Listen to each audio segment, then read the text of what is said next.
Yeah, it worked. We did it. We're not muted this time. Woo!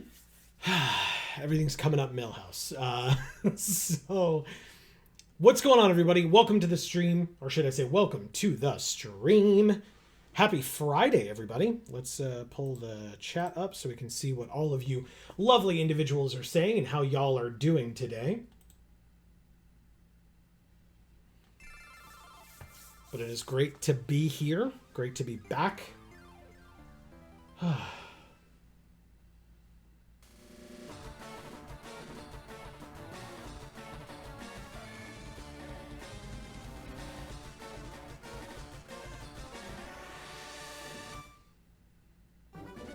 Okay. So, hey, for those of you who have not been here before, for either this particular stream or any of our streams, I guess we can do our intro now. So, what's going on, everybody? This is Joe. And Amy. We are Geek for All, and we are here to continue our Pokemon FireRed Nuzlocke, our first ever Nuzlocke. Yes. We'll do with a little recap of how the game gives a recap of what we've done. Did you catch your fair share? Come again, because we were in the Safari Zone. We went to the Warden's home. We moved Hypno in Box 1. We switched around Paris and Beedrill in Box 1. We saved the game at this location at Route 15. So this is what our current team looks like. Amy, go ahead. Sorry. Hop Gungan is here, and he says, nobody here but us chickens. Erica says, are you nuzlocking in there, young man? You know I am. You know I am.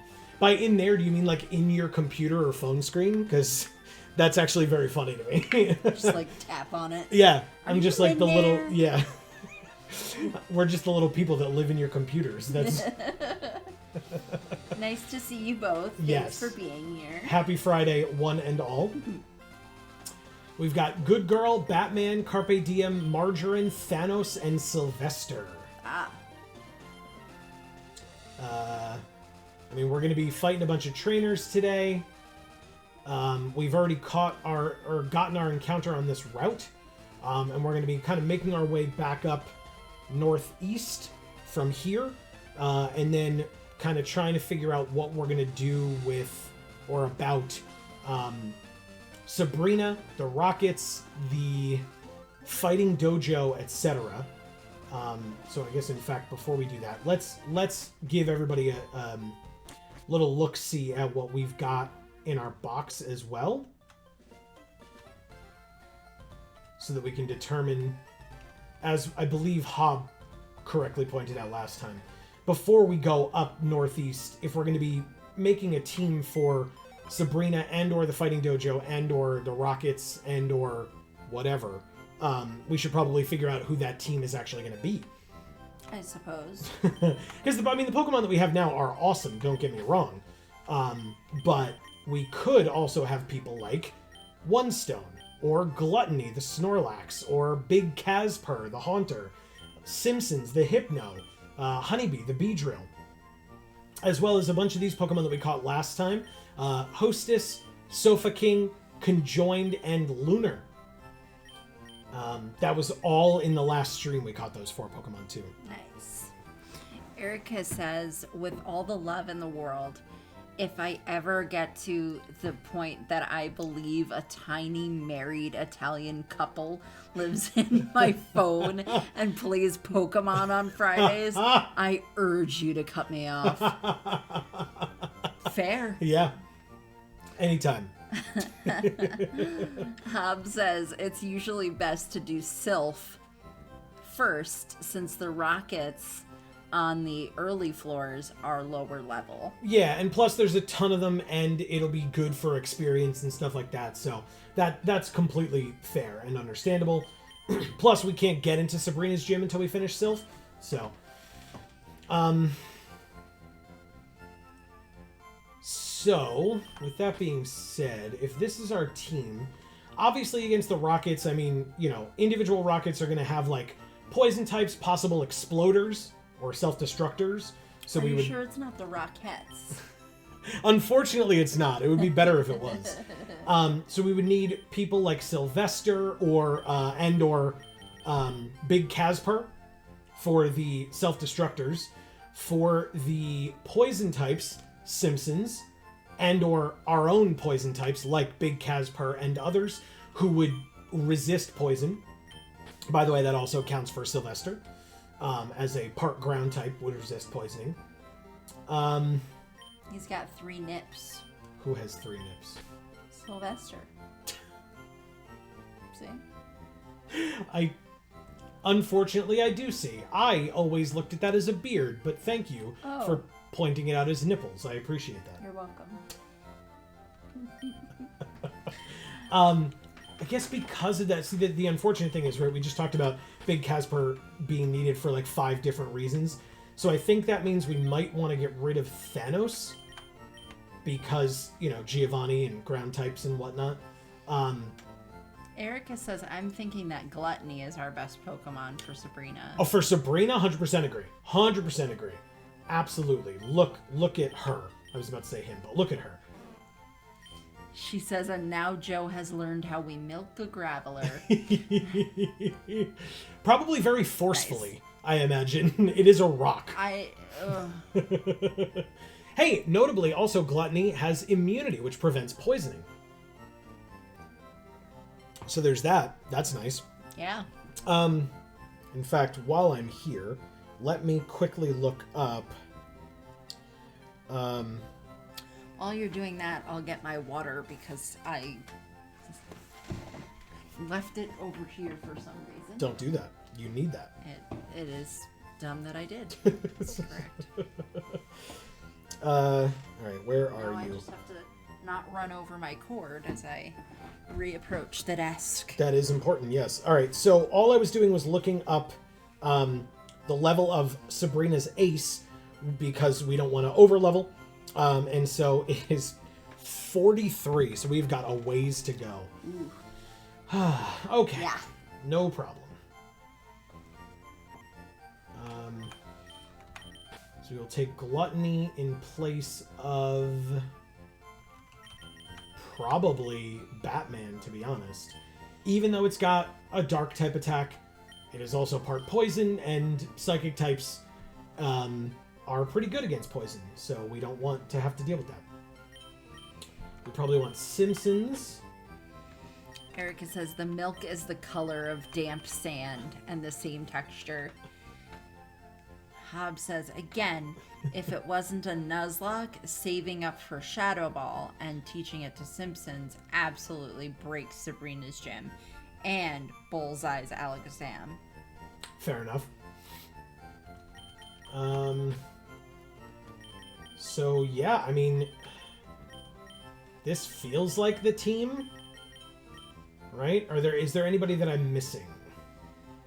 Because like the nice thing about Margarine is that she has, I guess Dream Eater is psychic, but still.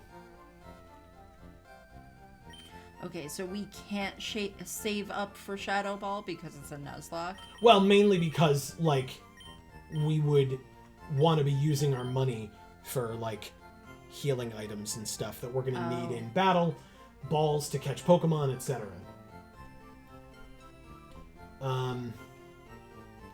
Let's see. I think that's everybody that makes the most sense right now. If folks have opinions, definitely let me know. So the team will be Simpsons the Hypno, Gluttony the Snorlax, Carpe Diem the Gyarados, Margarine the Butterfree, Big Casper the Haunter, and Sylvester the Graveler. And Beedrill. No. I'm we will have Beedrill as we will. Hobbs says more like Shadow Ball is expensive, and if Simpsons meets the wrong end of a crit, then we've wasted all our money and the TM for it. Yeah. Erica says you'd also either have to grind the casino for coins or just spend something ridiculous like 90,000 Poké Dollars. It's a lot of Poké Dollars. Yeah. They don't even give you a coupon. Cole's cash. Alright, so I think we'll do this and start leveling up Carpe Diem some while we're here. Really? Okay. She just got some Pokemon in trades. Oh. That's what she said. Okay. Picnicker Kindra. By the way, after knowing that Kingdra was a Pokemon, this was always an interesting person for me to fight against. That's just me. Erica says, so speaking of Big Casper, Vince McMahon announced his retirement today. Yeah, they also fired John Laurinaitis and rehired or brought back in. It wasn't that he was fired, he had stepped away.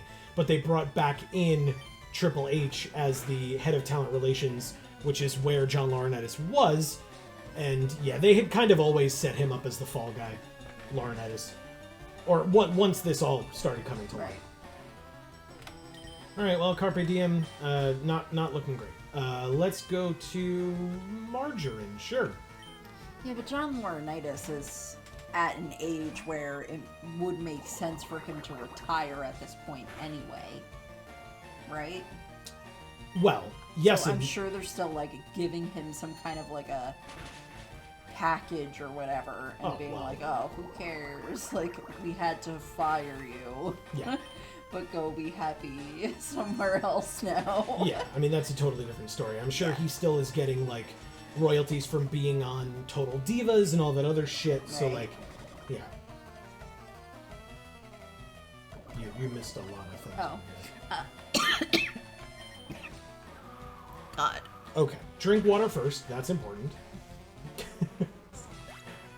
Are you okay? Yeah, I was just like rushing to read it, and it made me choke on my own saliva. Don't. Hey, look who's here. Ah. I'm such a loser. What? I just listened to what I just said. It's fine. Hub says, I'd actually put Thanos back in over Margarine to make... You missed the one above it. That's why I was saying this. No. You didn't... You read this? Oh. Also, I feel like Margarine and Simpsons are kind of redundant. I'd actually put Thanos back in over Margarine to make sure we have an anti-Gyarados. Well, the Gyarados... Oh, because we're going to run into Bullseye in Silph. Good point. Because I was like, we're not going to see Gyarados, but you're absolutely right. Does he have his Gyarados at that point? I mean, I guess. Ah, Insomnia. Thanks, Simpsons.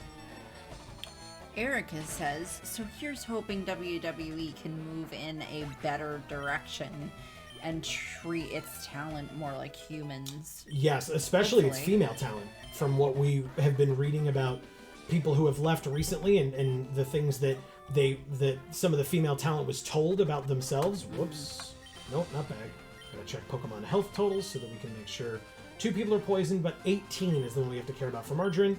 17, 16, 15, 14, 13, 12. Right, that was 12. Gonna be cautious here. 12. Oh, right, I'm an idiot. Oh no, we don't have any of our birds on us. Okay. 10, yeah, 9, no 8, birds. 7, 6. Yeah, we're not gonna make it. That's how I like it. Okay. Yeah, it's just a waste of money, that's all. It would have been cool if we had a bird so that we could fly back instead of having to use a full heal, but it's fine. Boo. Alright, Margarine is healed. And can fly.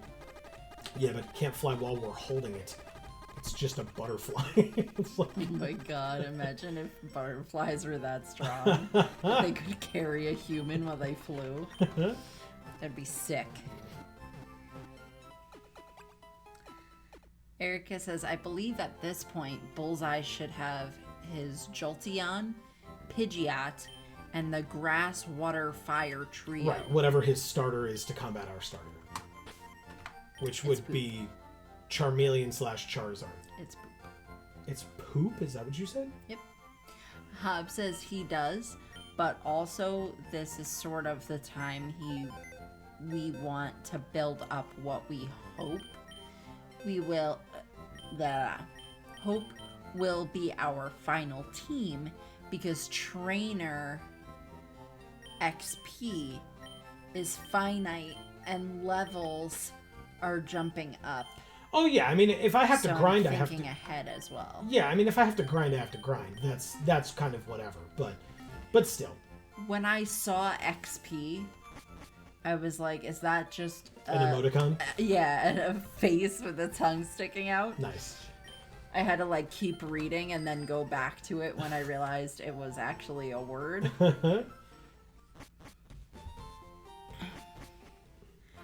He also gets Jolteon in yellow. Erica says it'll be a Charizard, but Sylvester can just walk it. Yeah, oh yeah. Now that we finally have Surf, which is why we came all the way down here quickly through Cycling Road last time, was so that we would finally have a water type attack on this girl. In fact, you're going to have a bunch of grass types, right?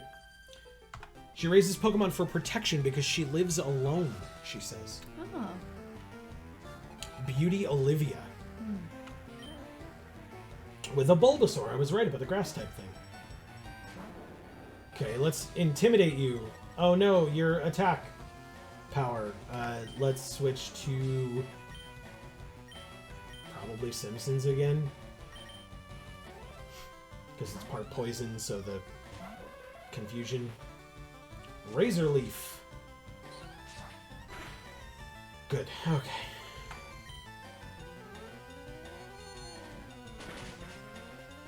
Yep, that's what I thought. Good stuff. Sweet Scent. Oh no. My evasiveness? I don't even really remember what it does.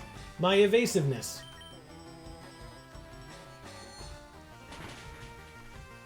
Okay.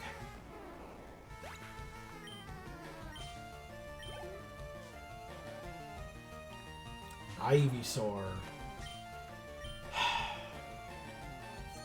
Anyway. It's gonna be okay. I know.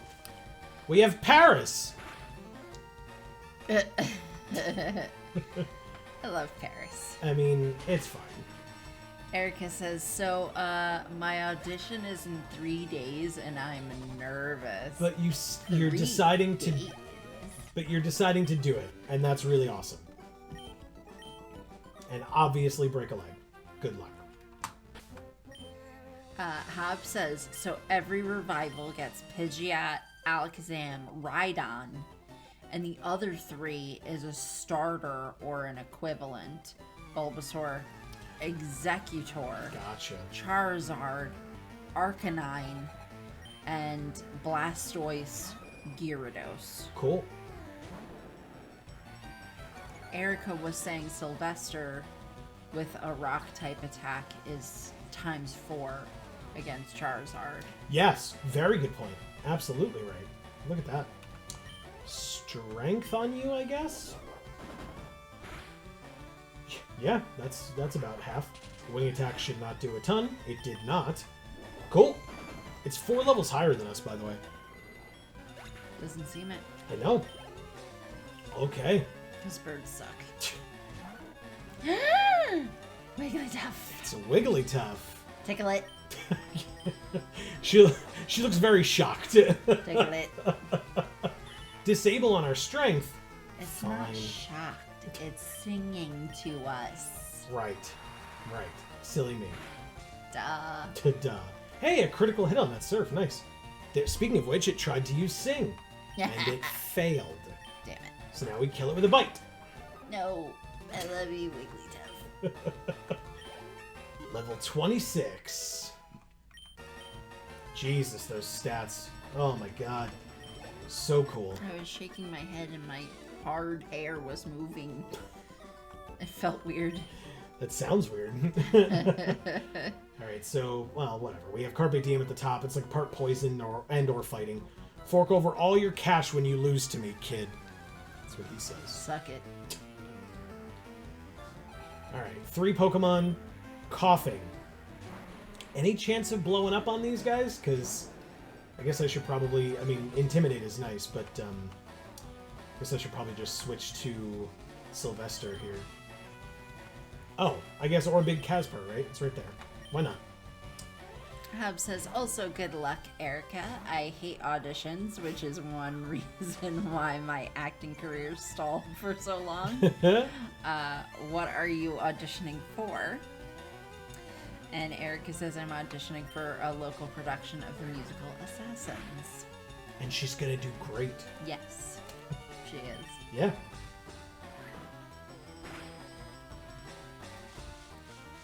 I love coughing. It's so cute.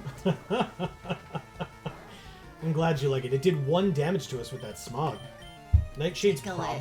probably better here. Tickle it. Tickle it like right on the skull and crossbones. Yeah. No, the smoke screen.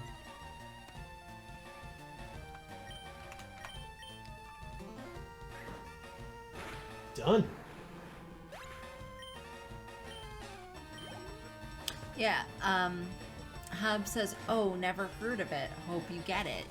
And then Erica says, any coughing level 17 or higher could potentially blow up. Thank you. But it's so cute. But Erica, yeah, explain to Hub what Assassins is, because it seemed really cool when you explained it to us. Agreed. Minimize. So between the smoke screens and the minimizes, ugh, this is gonna be tough. Come on, baby. Yep, that makes sense. Sludge does. Shit. That was a fair bit of damage. 62 to 45 is what? 18 or 17 damage? So doubled is... I was talking to myself, but... sorry, but 34? Okay, so we'll have to switch out here. Oh, actually, no, we won't. Yes, because Shadow Punch is not a guaranteed hit, and we have all the, like, accuracy and etc. drops. So we'll switch, we'll get the Intimidate off. That's nice. Yeah. Disable fails because we have not been in with Gyarados here. Let's bite. Also, I guess the Intimidate didn't really make a difference here, but Well, it's usually nice. Yeah, but it would have if it had actually tried an attack, yeah. Getting Wheezing.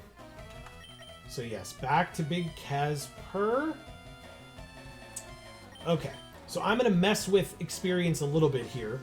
I'm just going to go to Sylvester. I was like, I'll switch to Sylvester, then back to Big Casper after we heal him, but I'll probably just stay in with Sylvester unless there's like a poisoning here. Then I might consider switching. Alright. Does this thing have... I'm going to risk it. It does have levitate. Okay, not a problem, not a problem. Smoke screen. Annoying. But fine. So I know how much you love coughing. You want to tell people what you think about wheezing? No, it's terrible. It's terrible. Anyway, I'm not gonna dwell on it. Erica, That was a big whatchamacallit? bathroom.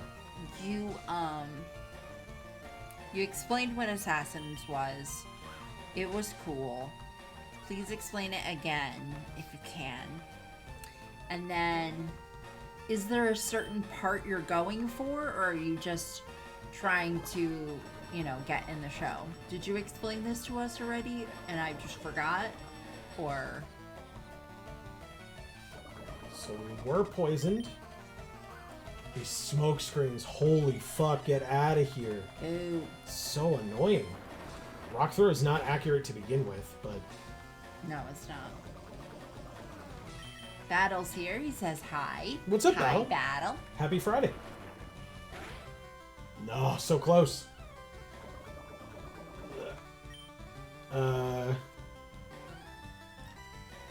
Sure, I'll try a rollout for the last point of damage. Smog misses. Rollout hits. Ooh. We did it. Okay. Sylvester levels up. 31. Very nice. Plus 3 defense. Hell yeah. 87 defense. That's sick. Disgusting, Sylvester. Yeah. Alright. 43 health on Sylvester means we should be able to make it back, right? Come Erica says, I did send a message explaining assassins, but it may have been censored because of obvious reasons. Yeah. Oh. So annoying. I'm sorry. Stupid. Hob says, I just got the material I'm reading for a festival in early August. Oh, cool. Okay. Whoops. That's cool.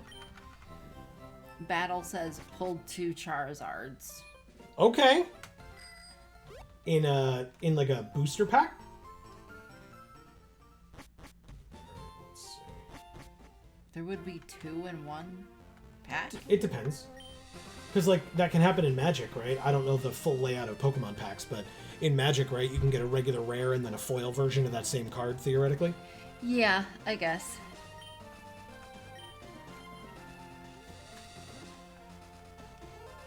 Alright, what do you got? I just got these off some loser, he says. Oh, nice. Very respectful person. And ironically, his name is Ernest. Yeah.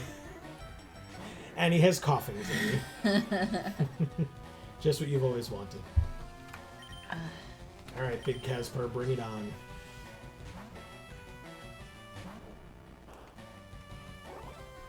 Sludge. Hob says, I still have my base set Charizard somewhere. That's awesome.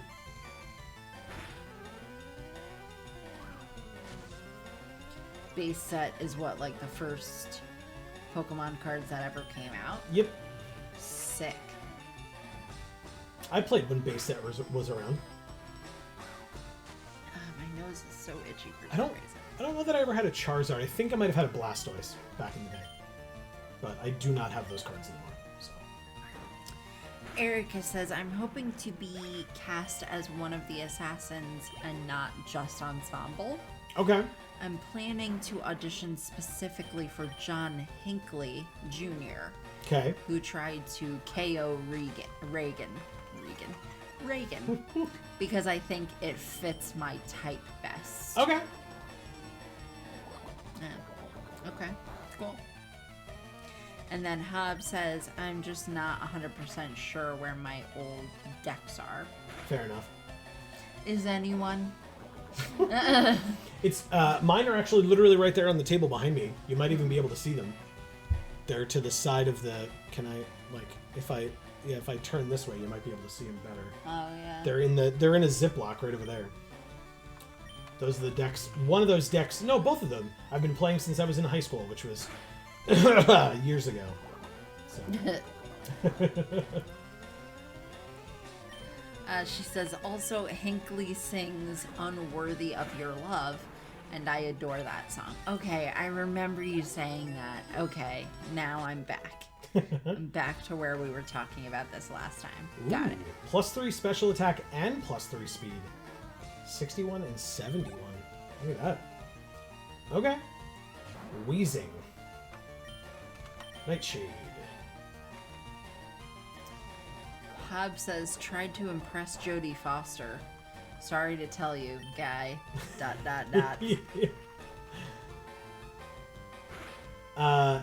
So interesting for me, when we were in high school in my senior year, I was typecast in everything I was in as the villain. I just was always the villain. I assume it was because of my body type that, like, you know, somebody of my body type in like old school plays and stuff was considered the villain because, you know, somebody who's overweight, it means that they're rich and they've got a lot of money, but they're like kind of like eat in excess and etc. Oh, So- I just assumed it was because you were loud and like confident in like a way that a Thank lot of the you. other people probably weren't. That's so and nice of so you. they just kind of couldn't pull it off. Thank you. That's very kind. I'd like to think I wasn't being too down on myself thinking that. It's just like, that's just kind of what I felt at the time. My hair is so messed up today. It's disgusting. Sorry. I'm sure everyone's sitting there going, ugh, a Jew's hair is disgusting. I know. I am too.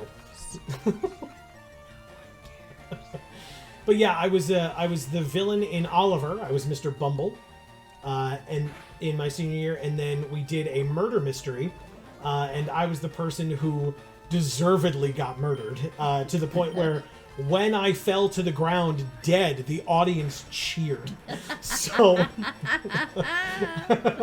Yes. even though they then had to come together and find out who my killer was, they cheered when I died. Amazing. Yeah. You know, just chalk it up to how good I was as an actor, right? Exactly. I know. They were just cheering for you because you were amazing. Yeah. I also got to essentially on stage, call one of my best friends, Liz, essentially call her a whore, which was great. Because, you know, she's the furthest thing from a whore. She's a whore. Hi, Liz. Love you. Whore.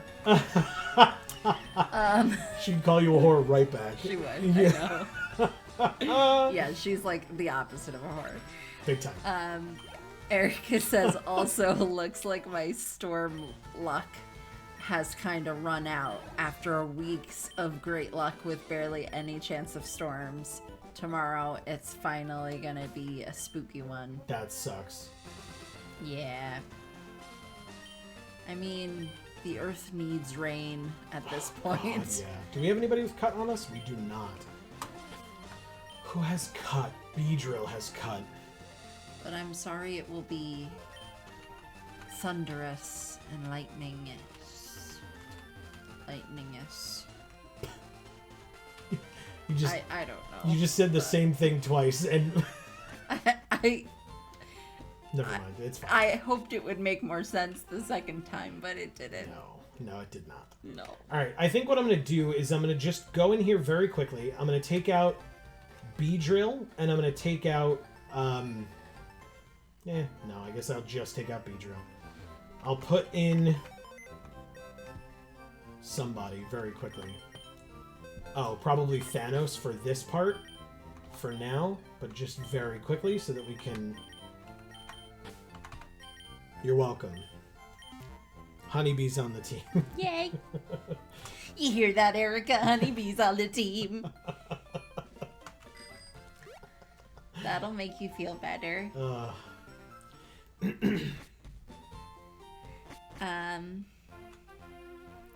Hob says I played Bumble once. Nice. Sadly, it was when my voice was breaking. Oh, okay. No. That sucks. That sucks.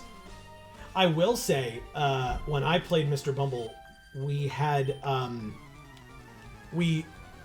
taken the video, which they took video during. Oh no, maybe this was they took video during the dress rehearsals. Wow, this is a bad matchup. They took video during the dress rehearsals, and I guess Gluttony makes the most sense here. I mean, obviously Sylvester does, but Gluttony needs the levels. Yeah,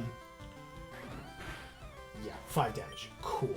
And so when we took the video and showed it to some family friends who didn't get a chance to go, and during dress rehearsal, I messed up real bad in the song. I did not hit that high note on Boy for Sale, and the second it happened, they jumped on it immediately. They were like, "Wow!" They were like, "Couldn't hit that note, huh?" And I was like, "Okay, I guess we're done watching this video now." The rest of the night will be just them making fun of you, I guess. Yeah, it's fine. Battle says I split a Brilliant Stars booster box with a friend. Oh. 2 different packs.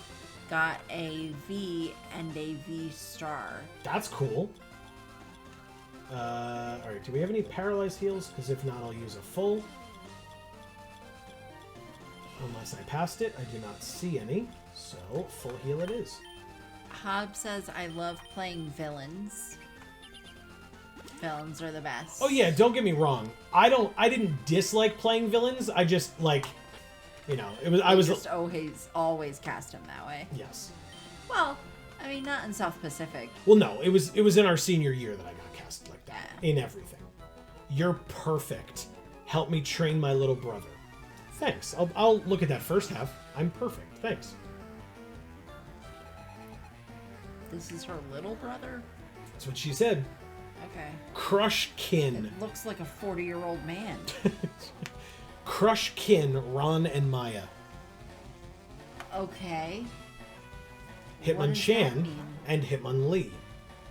Oh, because they're kin and they like crushing it? I guess. Okay. Alright, so we got the Intimidate off on both, which is super good. Now we want to use... Surf would hit... Wait. Hold on. Surf hits just the two of them, so yes, definitely Surf. And then... Oh, we only have one Nightshade left, huh? Oops. On Hitmonchan. Since Hitmonchan likely has the elemental punches, or could have the elemental punches, whereas Hitmonlee probably just has fighting type attacks. Wow, that did nothing. Whoa. Oh. Okay. Switching Carpe Diem out. Thank you for being dumb, Hitmonchan. What? It used Thunder Punch. Carpe Diem is 4 times weak to Electric. Ooh. Switching out. Simpsons. Come on in. Holy shit. Oh my god. That was super scary. No, thank you. Wow. No. Alright, Shadow Punch. Nice. Brick Break. It doesn't... you used it on Big Caspar? Alright. Yeah, we definitely got to get rid of Hitmonchan quickly. Of course you froze me solid. Ooh. Damn. That's... It's cold. Not okay. I'm not okay with what you've done. Let's... Fair. Heal up first, and then I can remove the status, if we even need to at that point. Hopkey's here, and they say, "Oops, hi, I'm late, but hi anyway." No worries on being late. Nice. There's no crit. such thing as late. Exactly. Unless it's, 5 minutes after we've left for the night. High jump kick on Simpsons. That was a crit high jump kick, too. Okay, well, thankfully, we have healing. So, 2 crit high jump kicks in a row is very unlikely, but 96 to 48 means it did exactly 48. So, I'm going to heal up that 48 on the off chance, but we will still use Confusion. Do a butt ton of damage. Jump kick does very little. Good. We're good then. Hob says my favorite role from my old youth theater was Thénardier in a non-musical version of Les Miserables. Interesting.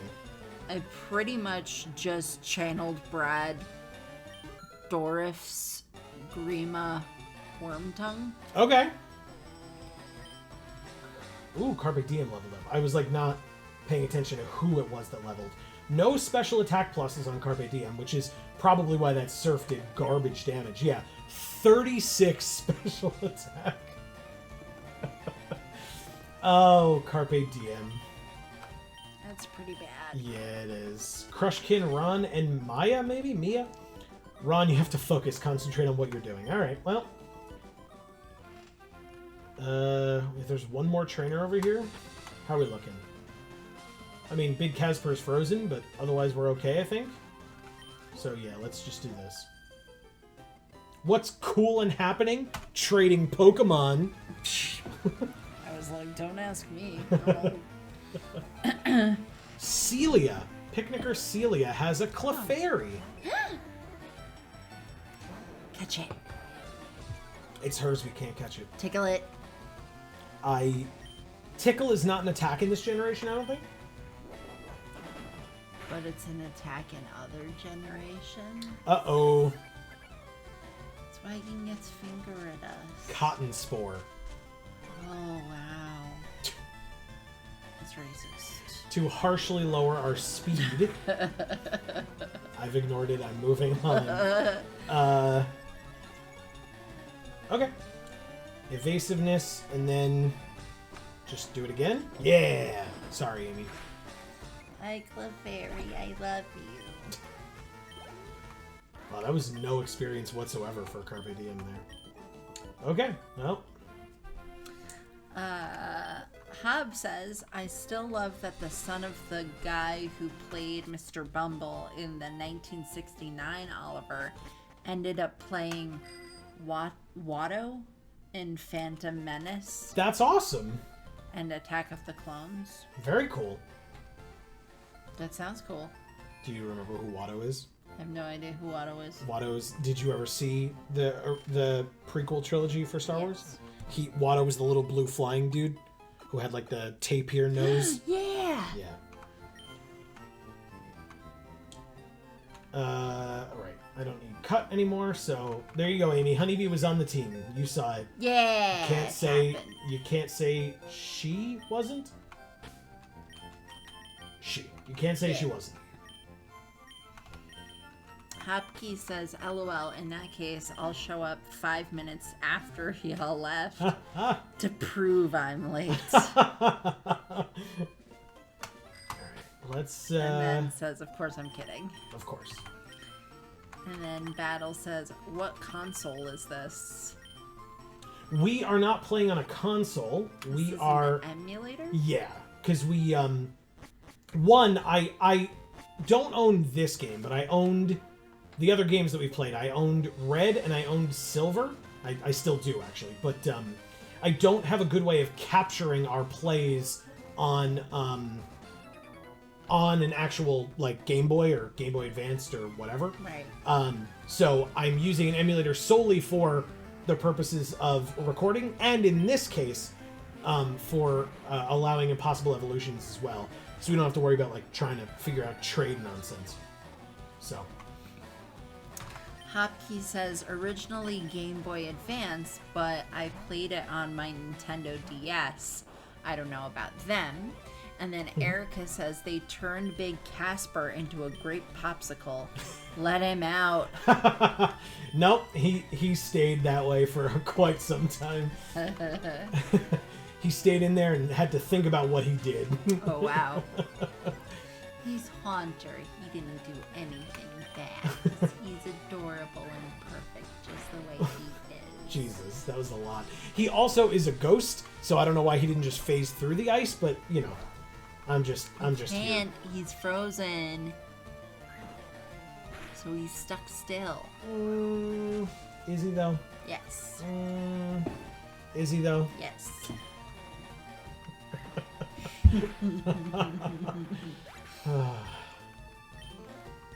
Okay. Muck. Sure, let's so confuse gross. Raven first. What? He's so gross. I love Muck. Ash's Muck was so affectionate on the TV show. Yeah, it was real gross. Yeah, hurt yourself. Okay, not much damage there, unfortunately. But it's fine. It's decent. Who likes grape popsicles? Leave it in the comments. Well, not the comments, but the chat. I'll leave it in the chat. I can't do that. I'm using this keyboard. I don't like grape flavor, so. Grape soda was the first soda I ever enjoyed as a kid. Holy crap! Why did it do so much damage? I like cream soda. I still like cream soda. And I'm super old, so I liked sarsaparilla, which they don't even make anymore. Nice. So. Magnitude! Oh, I gotta take a sludge first. 3 damage. No poisoning. Magnitude 4. God damn it, Sylvester. It didn't even kill, and that was a crit. Sylvester, no! That's a bad Sylvester. That's better. Couldn't have done that first? Waste everybody's time.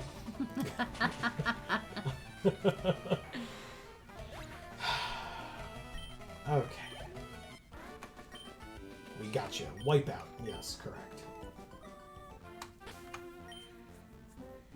good. Erica says, Joe, do you ever get the feeling that you have no shoulder angels, only shoulder devils? Sure. Yeah, where it's just like, what decision should I make here? And I just only hear the bad one over and over again. Battle says, minimum containment? Nice. Do you mean the minimus containment, the card? No, I mean, but the gem. No, on here. When he was frozen. No. Oh, when he was frozen you're talking about. I thought. Not the minimize. Oh, minimize earlier as well. Sure. But yeah, it looked like Big Casper was in a gem when he was frozen, so could be minimus containment, yeah. Yeah. Okay, 1 whole damage. This might kill? It couldn't be high roll, low roll, so it does kill. Okay. Hob says, call me... A Gen 1er. Oh, okay. Got it. But as I get older, I gain nostalgia and affection for Gen 1 Pokemon I used to hate. Oh, I love Sarsaparilla. You love Sarsaparilla? No fucking way. You're just saying that. You're just pandering. For what purpose? I don't know. Hopkey says I'm a Gen 4 and 5er, though I grew up on 3. Okay. Okay. You know what? I'm gonna switch to Simpsons.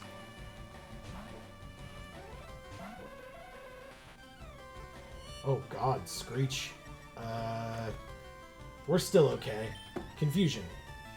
Yeah, so I'm right about them not making it anymore, right? Like, that's not like something you can still find, right, Hob?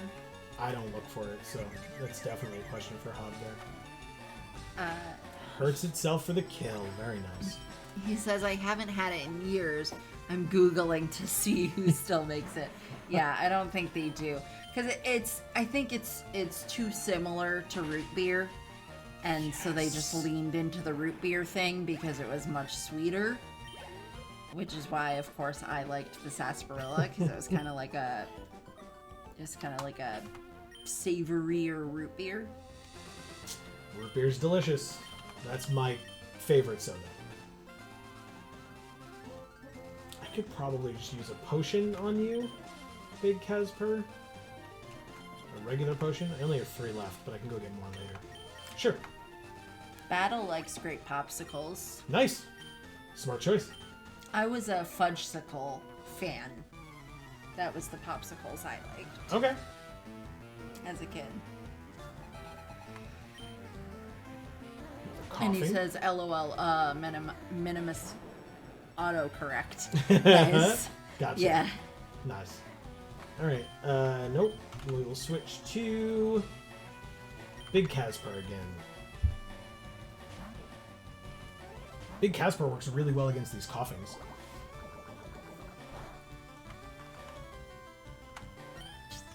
Tickle it. It's so cute. I'll fudge your sickle. Thanks, Erica. You just know the way to my heart. Through your popsicle?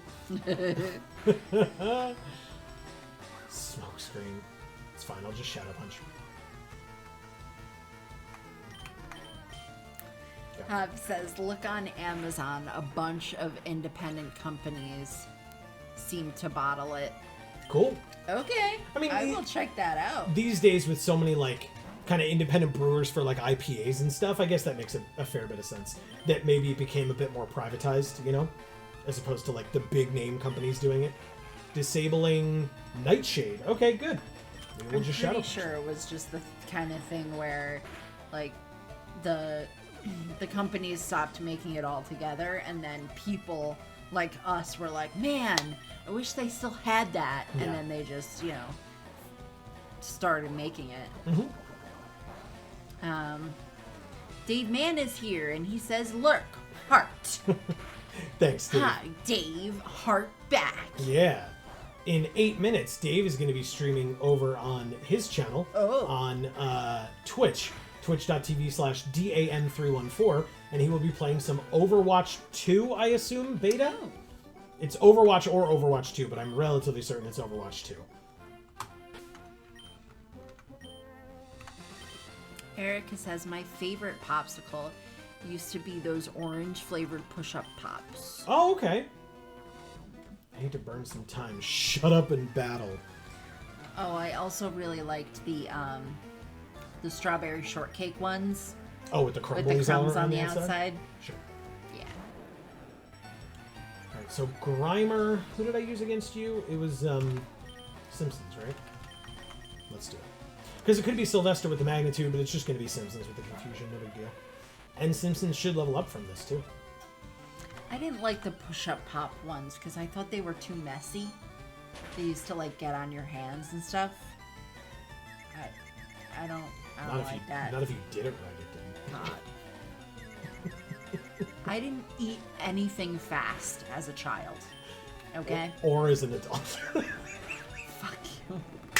I eat a lot faster now. You should be happy. You should be happy.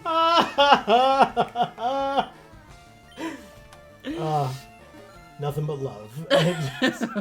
It's just, I mean, +3 to HP and special defense on Simpsons. Holy crap, that special defense is awesome. Yeah. It's like similar to Gluttony's, right? 86? I feel like that's really close to Gluttony's, right? 86? Let's see. 68. It's actually swapped. It's not close at all. Not close at all. All right, well then I guess we'll switch in Gluttony, since Gluttony has the immunity ability which prevents poisoning. Ah. So she can't be poisoned and has a high special defense resistance. So Gotcha. let's do it.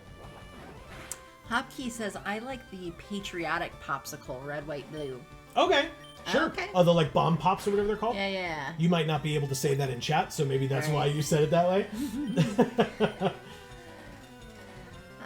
Hob says, I used to get birch beer all the time in the 2000s.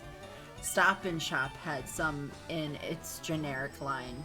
You love birch beer, right?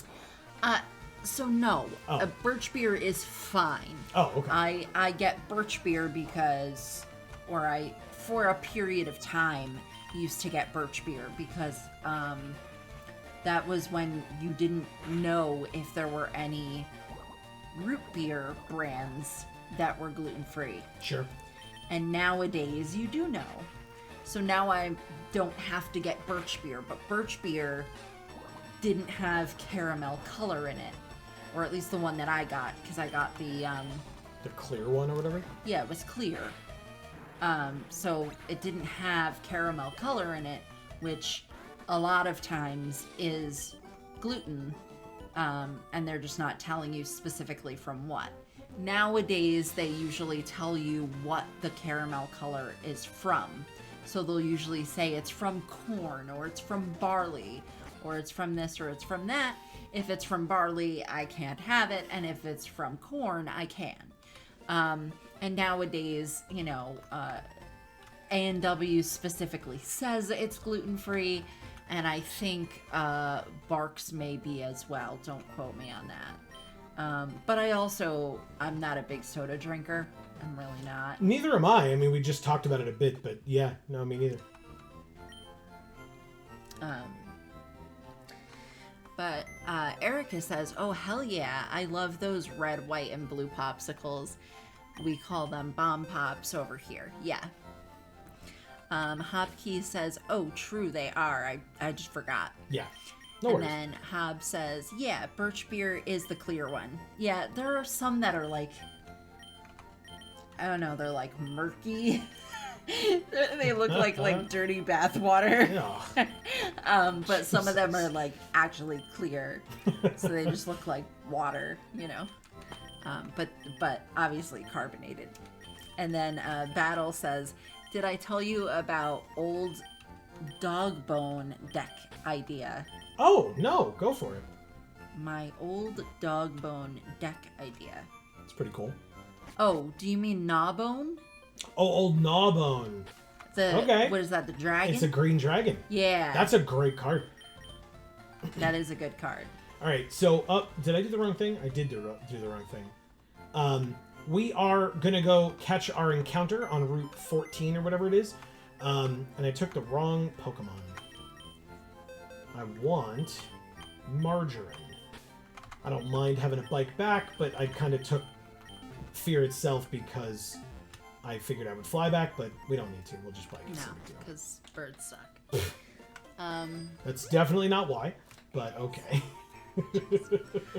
Erica says, as I've grown up, I've become more fond of like natural-ish popsicles, so I transitioned away from the bright artificial ones to like outshine fruit bars. Yeah. I don't really eat those anymore either, but for a while I had like a period of time where I used to eat those a lot. Particularly the lime ones I really liked of those, and the mango. Okay. So for folks who are unaware, by the way, reminder, Dupe's Claws. We have already caught an Oddish. Poor Emily has already died, and so we will not be able to use this Oddish, so this does not count as our encounter. We'll just kill it for some experience and move on to our next. And in fact, this is very helpful that I ran into this one first, because I forgot to put Margarine in the front. And Margarine, while I guess it wouldn't be a huge deal to switch in Margarine, Margarine is there to put the opponent to sleep with Sleep Powder, so that we can try to catch it a little bit easier. Hob says Ditto is the only one you can get here. Correct, I think I knew that. Wow. And speaking of which... Ditto! Level 23, so Sleep Powder. Good. It goes to sleep. Tickle it. So what do I can't... I'm definitely not doing Dream Eater, don't get me wrong. But, Gust? Yeah, we're only 5 levels higher. This should be fine, right? Yeah. Okay. Now, a crit might kill it from here if we crit it, so I'm just going to try a Great Ball. If we have enough. Oh, God, yeah. Oh, we have 15 Ultra Balls. Never mind. Ooh. Hob says 15% appearance rate for the Ditto. Oh, okay. Then he says nice. Yeah. Erica... Oh, damn it. So close. And it woke up and used Transform, so now it is Margarine. All right, do not put me to sleep, you bastard. You go to sleep, not me. Thank you. Okay. Oh no, Dupe's Claws. We already have a Butterfree. Get it? It's a joke, because I'm going to catch it. Come on, baby. Come on. Ditto is always Dupe's Claws. Come on. Oh, shit. Go to sleep. Stop waking up so quickly. Also, why don't you use another Gust? It'll live it. No, I just said if we crit it, it might die. Oh. Especially because now it's not a normal type, it's now a bug type. And as you saw, it just gusted us and did 20 damage. We are 5 levels higher, and it is super effective, so it might not live. Come on, baby. It's an Ultra Ball, just catch it. Come on! Catch 'em all. What is happening?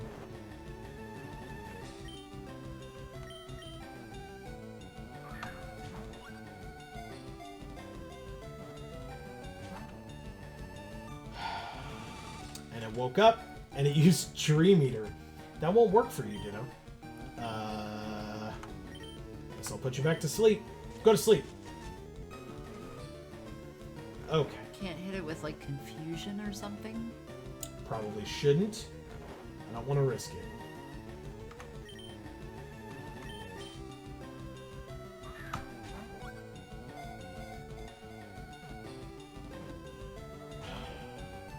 Come on. And it wakes up immediately and uses Gust.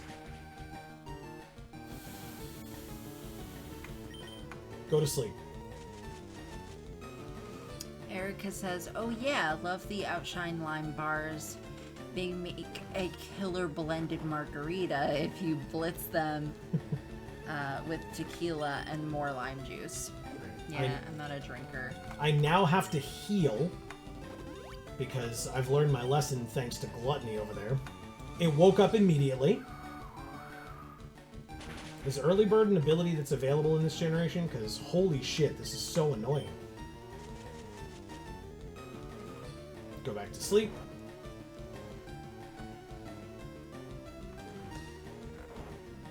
Battle says Old Gnawbone with Ginny Faye and creatures that can create tokens. Okay, sure, that makes sense. Yeah. That's really cool. What am I doing? I love a good Gnawbone.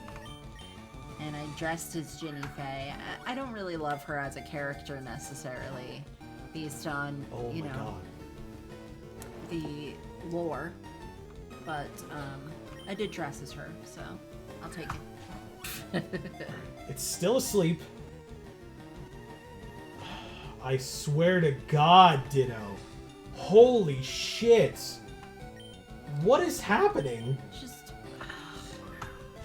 Can't you, like, switch in to another, like, barely damage-dealing move or something that does a little bit of something so you don't have to waste every ball you have?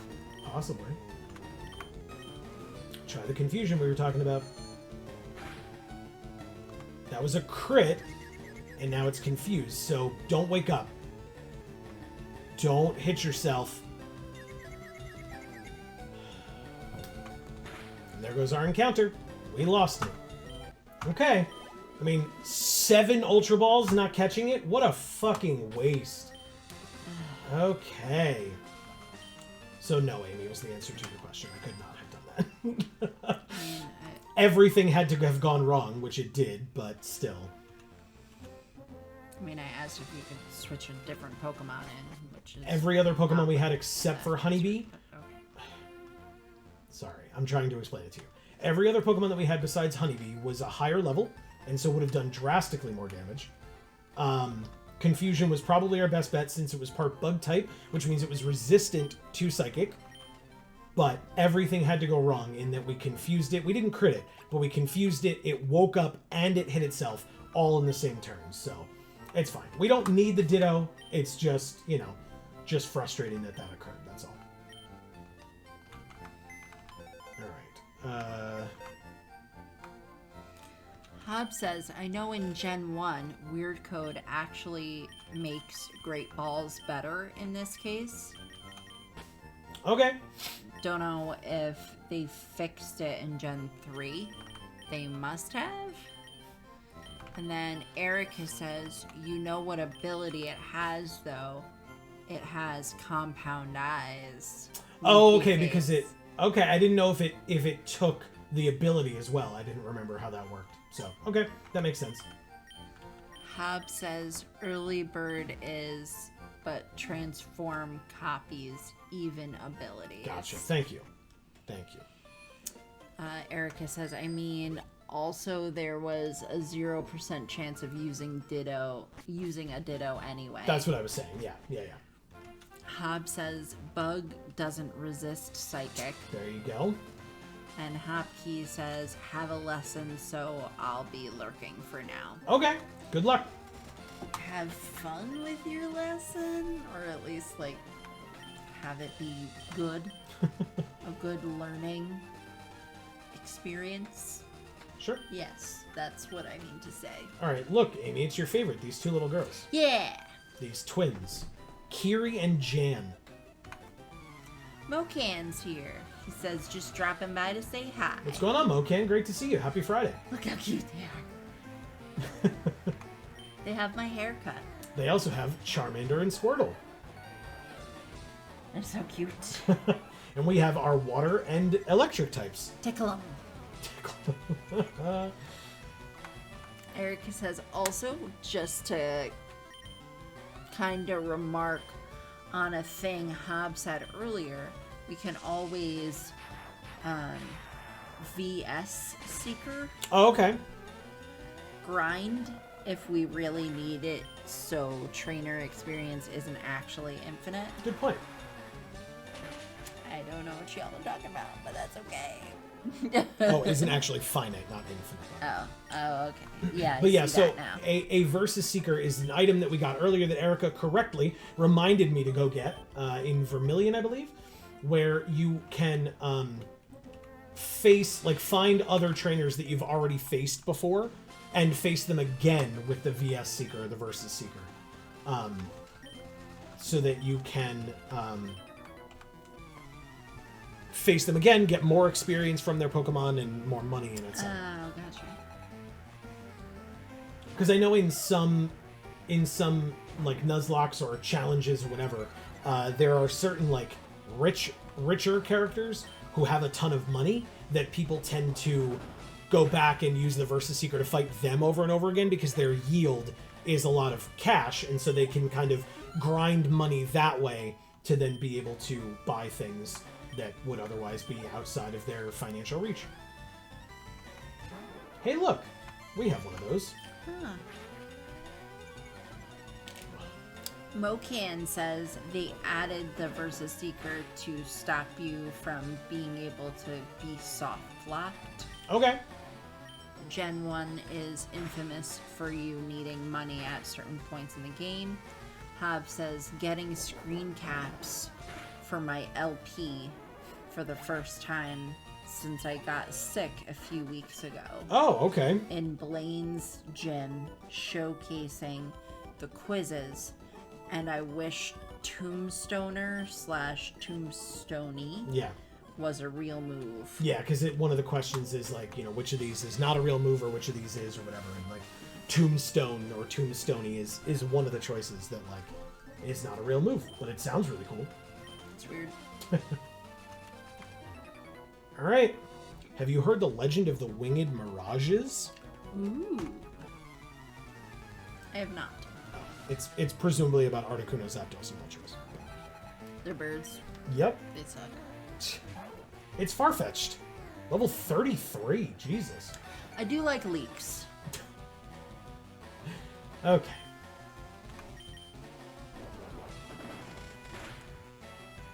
Not bad. Fury Cutter. 1 damage, it's not very effective. Good. Knockoff. That item that we were not holding. Bite.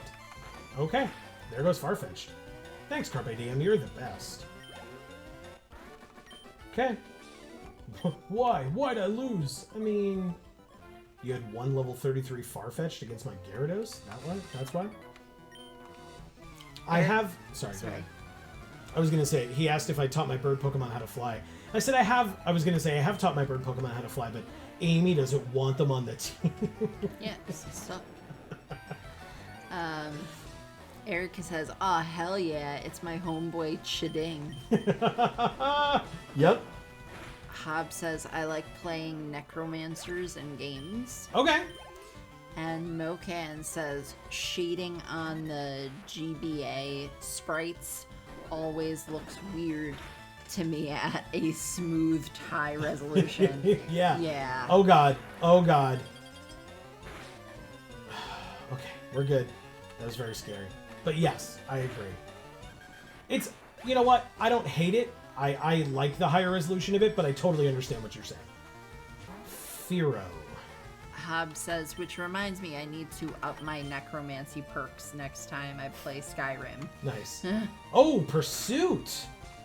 Nice. Good thing I wasn't at like 2 health trying to get out of there. Shockwave. Suck it, Firo. Yes. No, it's still alive? Okay, use Growl. We're fine. Okay. Quick attack. Goodbye. Carpe Diem level 29. Jesus, those pluses. Yep. Wow. Pretty sweet. Very nice. 69 special defense. Nice. 101 HP. We're there. I think that's our first one. Yeah. Okay. First Pokemon with triple digit max HP. Oh Yeah. no, look at Gluttony. Oh, well, yeah, but it's Gluttony. So, like, you expect that. Well, and we haven't leveled up Gluttony yet, so it's our first Pokemon to level up to 100, but that's pretty funny.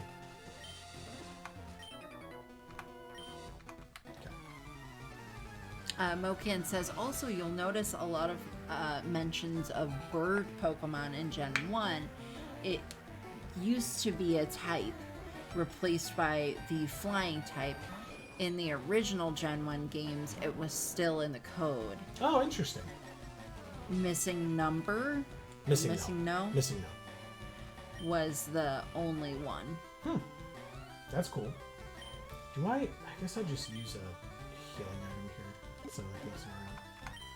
And then Erica says, I'm thinking that I might do a poison type gym leader run. Okay. Of Alpha Sapphire once I finish this regular run.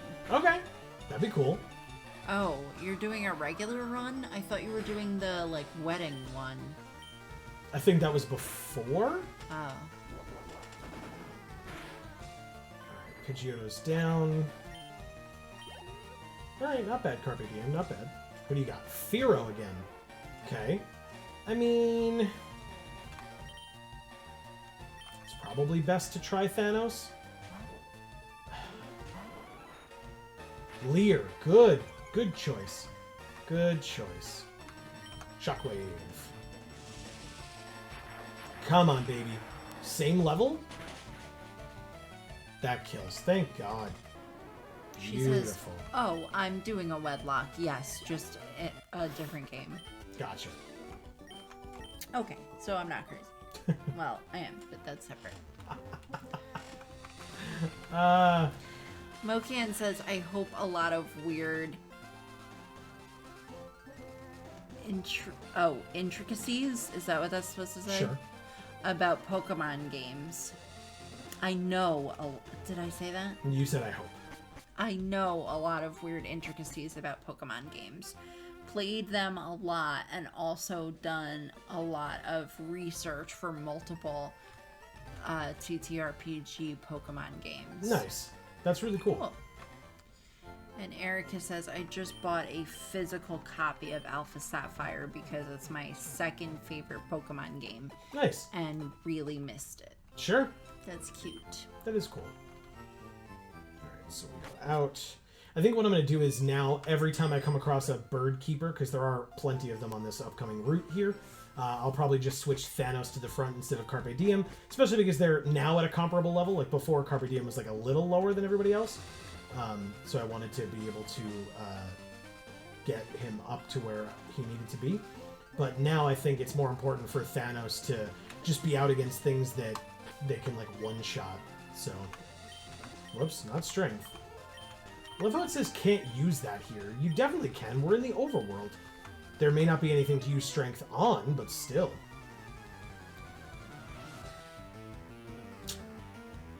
Okay. 4 Pokemon. Mitch starts with a Pidgey, level 26. Alright. Thanos, just lots and lots of shockwaves, please. Got it.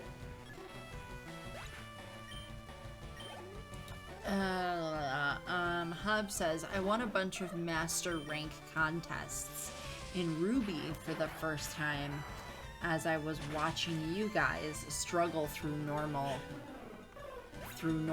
on Sapphire. Okay. Through like the normal typing. No, through the normal ranking contests. Oh. Master rank contest is like when you've won like 1 or 2 of them yourself, and then you get up to the master rank. Oh, gotcha. Whereas we were doing the first one and just like, I have no idea what the hell's happening. Yeah, this is terrible. And what the hell? Eric says, legitimately hot take.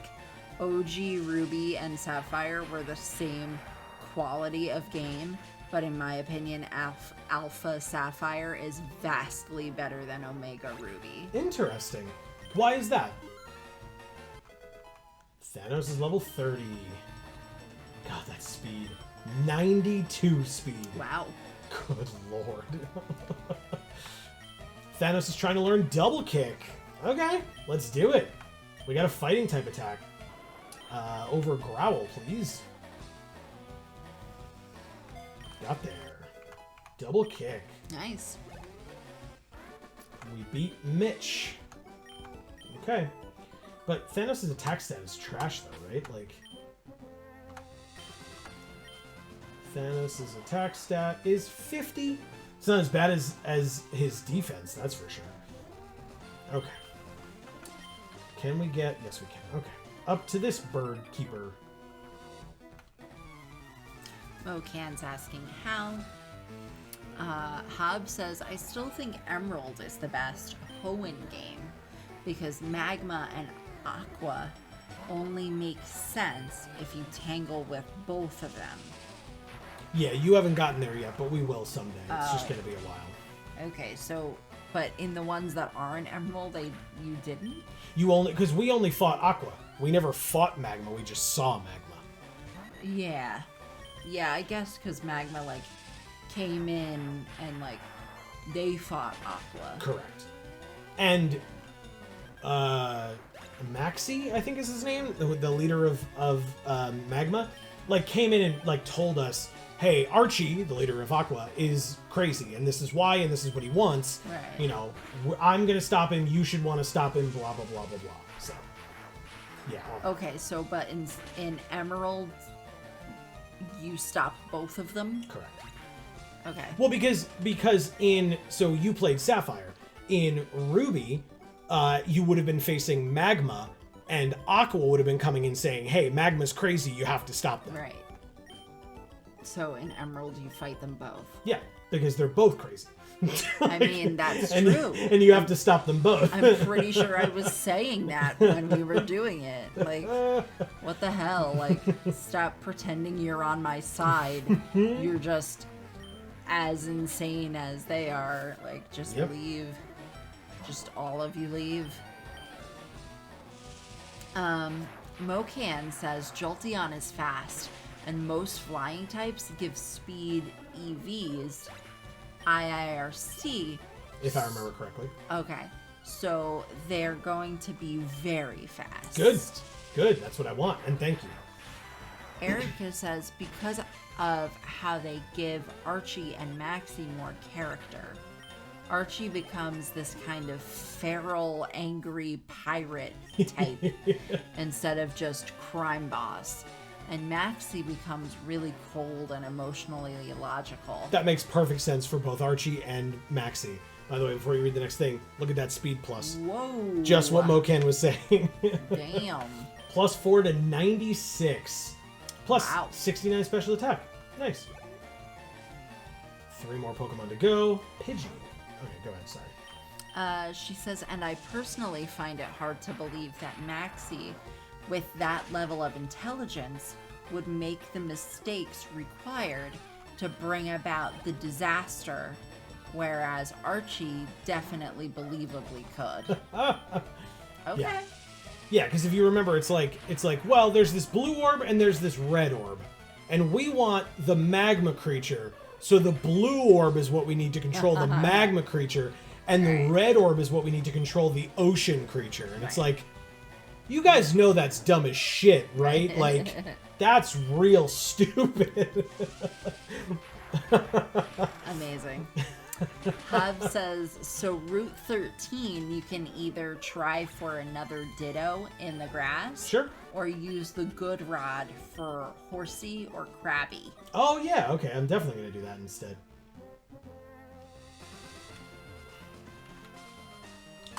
How's everybody looking? Thanos, you are the best. Let's just do this. Sure? Probably more like that. Okay. Mocan says, I mean, you joke, but Pokemon has done similar color swapping for no good reason before. Many times. Yeah, look at Psyduck and Golduck. Right? Yeah. Golduck, the blue Pokemon, evolved from its yellow/gold version of itself. Right. Some people say that those names were swapped, like whether that's real, like actually proven, or if that's a theory, I am unclear. But yeah, I mean, it makes sense to me because, like you said, Psyduck was actually gold. Yes, and Golduck was the one that had more advanced psychic type abilities. Right. And also, Psyduck had the, like, gem on its forehead, or the, like, third eye. Yeah. Which... Psyduck did? Or, no, Golduck. Golduck. Yeah. So it would have made sense for that one to be called Psyduck more.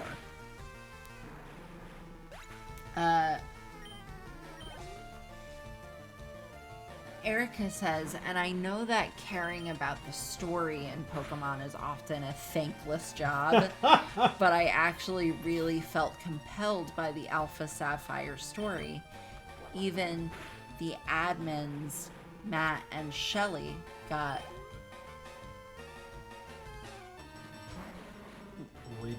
redesigned. Yeah. Meaning what? Like, their look and their design. Like, so admins are like the lower level people under Archie in the organization of Team Aqua. But what do you mean they got redesigned, though? She'll be able to tell you. Ooh, so close, Gluttony. Alright. Okay. Like, you're talking about... Because I thought you were talking about just, like, the third one that came out at the same time. No, not Emerald. She's talking about Omega Ruby Alpha Sapphire. The Alpha Sapphire story. Okay, so Alpha Sapphire's like this one. It's a remake of Ruby Sapphire. Sorry. Okay. I'm sorry. I thought you knew that. I was not understanding that portion of it. Sorry. No. Don't apologize. I'm sorry. I thought you understood that, and that's on me. No, yeah. I think I just wasn't getting that. No problem. Mocan says, must I bring up the conspiracy theory that Caterpie should evolve into Venomoth based on appearance? Yeah, I kind of lent credence to that when I first read it. I thought that was kind of interesting. I know that there are other people who are, like, who very much disagree with it, but I don't know. I think it's an interesting discussion, in the least, to have. Erica says they got new looks and also got more personality and actually contributed to the story, just besides being bad guys. Nice. That makes sense. Yeah. That, you know, if you're doing a remake, you might as well do it right and, like, you know, make it better than the original if you can. That's pretty funny. Thank you for bringing out my rock type against your flyer. That's cool. Goodbye. Holy shit. Nice. Good whirlwind, Pidgeotto. Thanks. That's funny. Hobb says Psyduck/Golduck is more of a translation frickery. That makes sense. Gold is associated with psychic powers in Japan.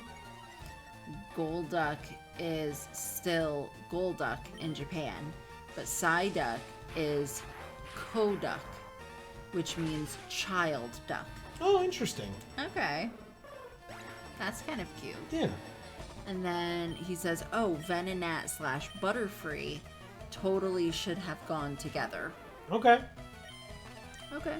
Yeah, because that's the discussion. There, I can show you some images online of, like, people have, like, put Venonat and Butterfree next to one another, and then Venomoth and Caterpie next to one another, and showed their similarities in their, like, facial types and, like, some of the design structures that they have, and how they look very similar to one another. So they were, like, theorizing that those were the actual original evolutions that it should have been? And it got mixed up or something like that, yeah. I was gonna just ask you if they're theorizing that. What are they theorizing that the reason why they changed it would be? But you're saying that they possibly just mixed it up. Yes. Either that, or there was also discussion that, like, because Ash in the series was going to catch a Caterpie, that they thought that Butterfree as a final evolution was more universally cute to some than a Venomoth would be. Oh. Okay. Does that matter? For merchandising? Yes. Okay. Her cute Pokemon wish to make our acquaintance. Oh. I do like cute Pokemon, but I didn't realize that there would be merchandising for the different Pokemon that Ash had other than just Pikachu. Well, I mean, there's merchandising nowadays for every Pokemon, but back then when it was, you know, the baseline game and then the TV show, the ones that you saw in the TV show almost certainly sold better than all the others. Right, yeah.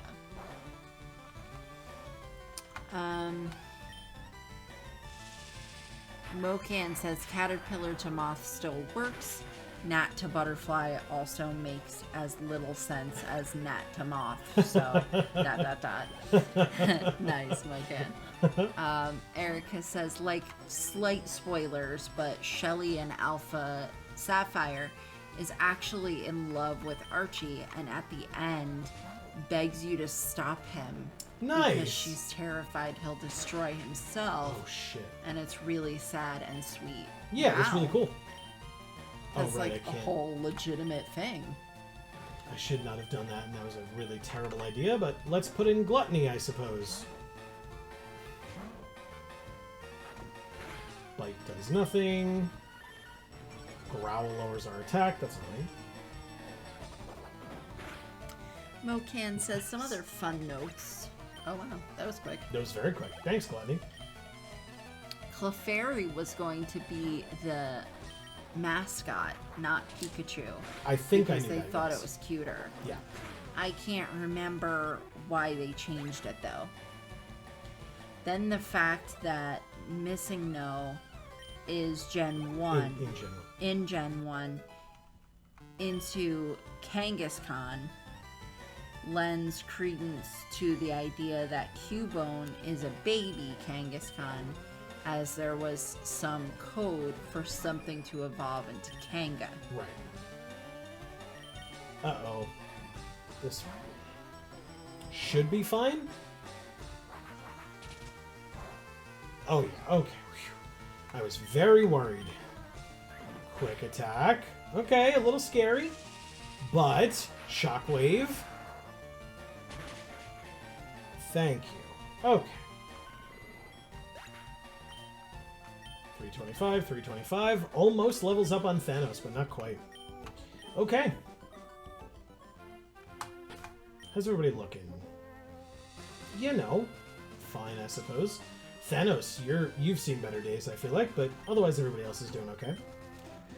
Hobbs says, I mean, Gen 1 was held together by ABC gum and duct tape. It's a wonder that thing worked at all. Designs were getting switched around all the time just to make things fit. Yep. Beta leaks revealed there was a third evolution for Marowak that looked like a cross between Marowak and Kangaskhan. Okay. Mocan says Gen 1 explodes if you so much as look at it for more than 5 seconds. It's a miracle it works. So let's talk to Amy a bit about Missing No. Missing No, Amy, is something that you've never come in contact with. No. Because I didn't really fiddle around with it when we were playing with Red. One, because I didn't know if it was in the emulation, and two, I didn't want to break the emulator because I wanted to be able to use it. Missing No is a... If you go to Viridian City, there's an old man who teaches you how to catch Pokemon. If you talk to him, and I feel like it might have been like a certain number of times or something, if you talk to him and then fly from talking to him to Cinnabar Island, surf in the water to the east of Cinnabar Island, and stay right along the coast, like literally along the spaces that are essentially the coast, and you surf up and down there, you will eventually run into a Pokemon that is glitched as hell. Right. And it's called Missing Number, as you've been seeing, but many people call it Missing No. If you, like, catch it or something, it, like, takes the 6th item in your bag and duplicates it infinitely. So a ton of people switched their Master Balls to that slot. Yeah. And so then you have infinite Master Balls, or put a rare candy in that slot, and then you have infinite rare candies. Something to that effect, so that you could manipulate the game in such a way. Now, you, I believe, watched with me, or I showed you the showcase for catching Pokemon, where they like did it was on like where they were using glitches. Yes. It was like games done quick or whatever. Right, so that they could do like Oh, I'm such an idiot. I didn't notice a water. really good quick run. Yeah, and they caught all 151 that way, but they did it using a similar type of glitch to that. because it was basically just, all right, we're going to leave this area and run into a wild Pokemon in the nothingness that we're in, right. and be able to manipulate what Pokemon it's going to be. Yeah. So cool. Yeah. I actually really love that shit, even though it's obviously really, like, messed up that it exists. Yeah, that's fair. I'm going to try this without using an item on... Oh, it's not a double. Okay, never mind. Mokan says you only need to talk to him once. Oh, okay. Talking to him stores your name in the wild encounter field, as it changes your name to Old Man for the tutorial. Yes, because he is on screen as the thing catching the Pokemon. So since he's on your side of the field, that's what messes it up. That's so weird. What? And then he says it also lets you catch Safari Zone Pokemon easier. Okay. Just go to the Safari, then fly to Cinnabar. Gotcha. Cinnabar has no wild Pokemon, but the leftmost surfable tiles to the right are still on the Cinnabar map. Right. Having a certain name means other Pokemon like M appear, or the Aerodactyl skeleton glitch, missing no, always shows up as it is after the max name length. Nice. So there you go. There's some of the reasoning. Thank you, by the way. Hob says you can run away and get the infinite item. Less likely to corrupt the game than if you catch it through, though still a chance. Yeah. The only glitch I use these days is the Mew glitch, because screw event-only Mons, and Mew can fly in red when Charizard can't. Mm-hmm. That's fair. Charizard can't? No. Charizard cannot learn Fly. Wow. I don't think it does. I don't think it can. Well, I don't think there's a TM for Wing Attack or anything, but I don't think it could learn Wing Attack either. That's so dumb. Yes, it is. But Mew can fly. Yeah. Well, Mew can learn anything, because don't forget, there's implications through the old mansion on Cinnabar when you're reading a lot of the reports and stuff that they talk to you about. There's reports that Mew, or that Ditto, is like all the Ditto that are around are failed versions of Mew. Yeah. That they tried to, or a failed version of Mewtwo, excuse me. That they experimented on Mew, tried to get Mewtwo, and the failed versions of it are how you got Dittos. Because Ditto and Mew are the only two Pokemon that can learn... Holy shit. Sorry. Are the only two Pokemon that can learn Transform. Okay. So, Erica says, I'm not smart enough for any of this. Nice. Yeah, I'm just struggling to get through here. Hob says Charizard doesn't learn Wing Attack, or does learn Wing Attack. Okay. I'm sorry.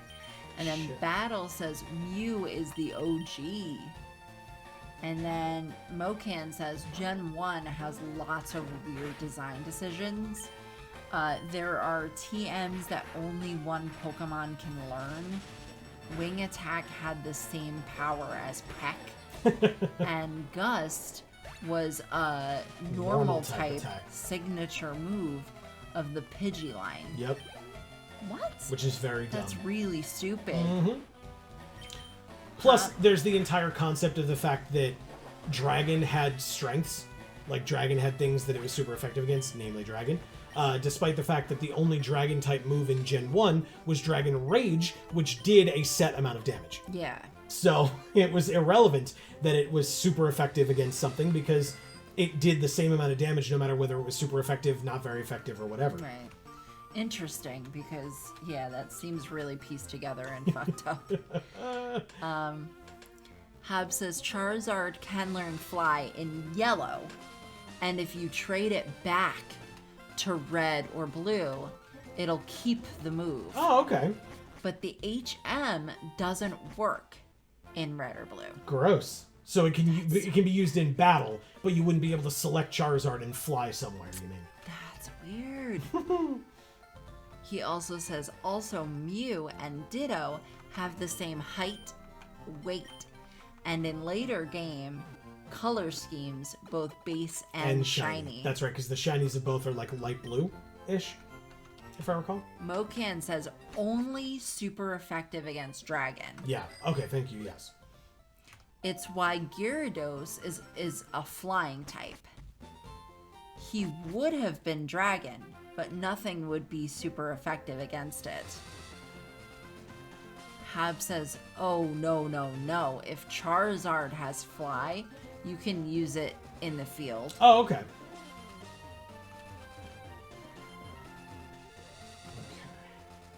All right, so I think we've gotten everybody over here. I might have missed like one God damn it. I might have missed like one person because this is a bit of a maze. I'm usually better at it than this, but here we are. We got you. Are there people up here? No. There's a cut spot that we can't cut into. Maybe I guess I'll have to come back for that. We got you already. Yes. And we got you already. Yes. Okay, so we're good. Your turn. I'm told I'm good for a kid. Okay. 5 Pokemon. Pidgey. Alright, well. We've got Big Casper here. You told you're good for a kid and you have a Pidgey? Okay. Mocan says Gen 1 also had type matchup issues. Psychic was immune to Ghost, not weak to it. And Poison and Bug were super effective against each other for some reason. Erica says, I feel like my brain is falling apart. Yeah. That's why, I mean, like, that's why I tried to, like, sprinkle some of this stuff in along the way. Yeah. Hey, look, Thanos gets +4 speed again. Exactly 100. Ooh, nice. Very nice, Thanos. Okay, Meowth. Right, let's do this correctly this time. Not Big Casper. I guess we just do Carpe Diem? Sure, why not? Hob says this is the water you can fish in. Yeah. Also, I missed it. Did you get the PP up the sign hinted at? No, I looked around, but I missed it. Battle says you can copy that. You can copy what? I'm not sure. Mocan says then the fact the gym statues were coded as water tiles you could surf/fish in. Yeah, there's statues. You'll be able to see them, but I'll try to remember to show you. But there are statues that in the original Gen 1 you could fish in those statues. That's the weirdest fucking thing I ever heard. Mm-hmm. Brain falling apart is what you can copy. Oh. Okay. Well, that's what Mew can copy. Yeah. Not you, Mew. That's funny. Very funny. Rattata. Oh, right. It probably does have bite, so whatever. I'll switch to Carpe Diem. That's fine. Okay. Good Intimidate. Nicely done.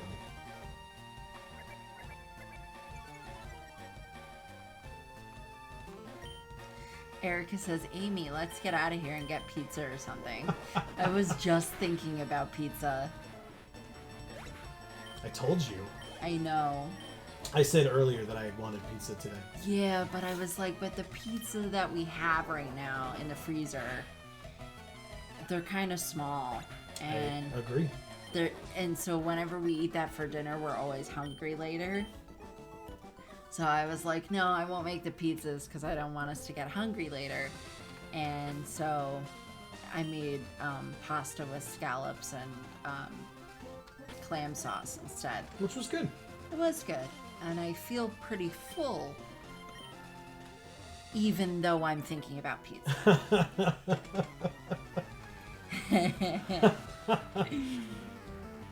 Mocan says, anyone find it weird in the world of Pokemon? You start your journey at age 10, but there are preschoolers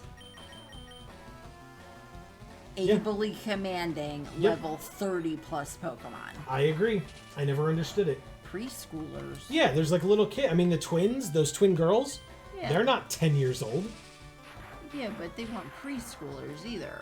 There are other games where you literally fight kids at a preschool, Wow. and then you fight their teacher. Like, The yeah. heck? Yep.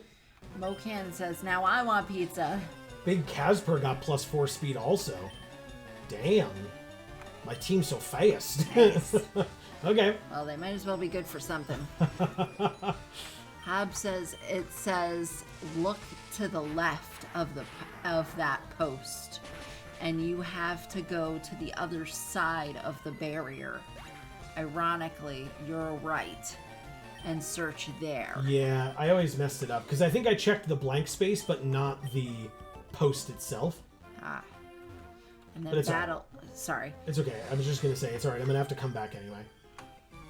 Battle says, Mew, the copycat, does he really copy or does he just know because he is the OG? It's definitely possible. Right. Exactly. Because before, when you said what you said about Mew, I was like, oh, because it was like the first Pokemon. Oh, that it can fly. I was like, but Mew can fly. And you were like, yeah. And then we talked about Ditto and stuff. And I was just figuring in my head that it can fly because it's like the first Pokemon that there like ever was. Right. Mocan says, beating all these flying types mean anyone who get XP from the fights gets speed points. Yep. Which is great. Hell yeah. Good job, Thanos. God damn. Okay. Poliwag. Shockwave. Tickle it. No, I just killed it instead. Rude. Sorry. Horsey. You want me to tickle this one? Nah. Okay. Good. Because it's dead.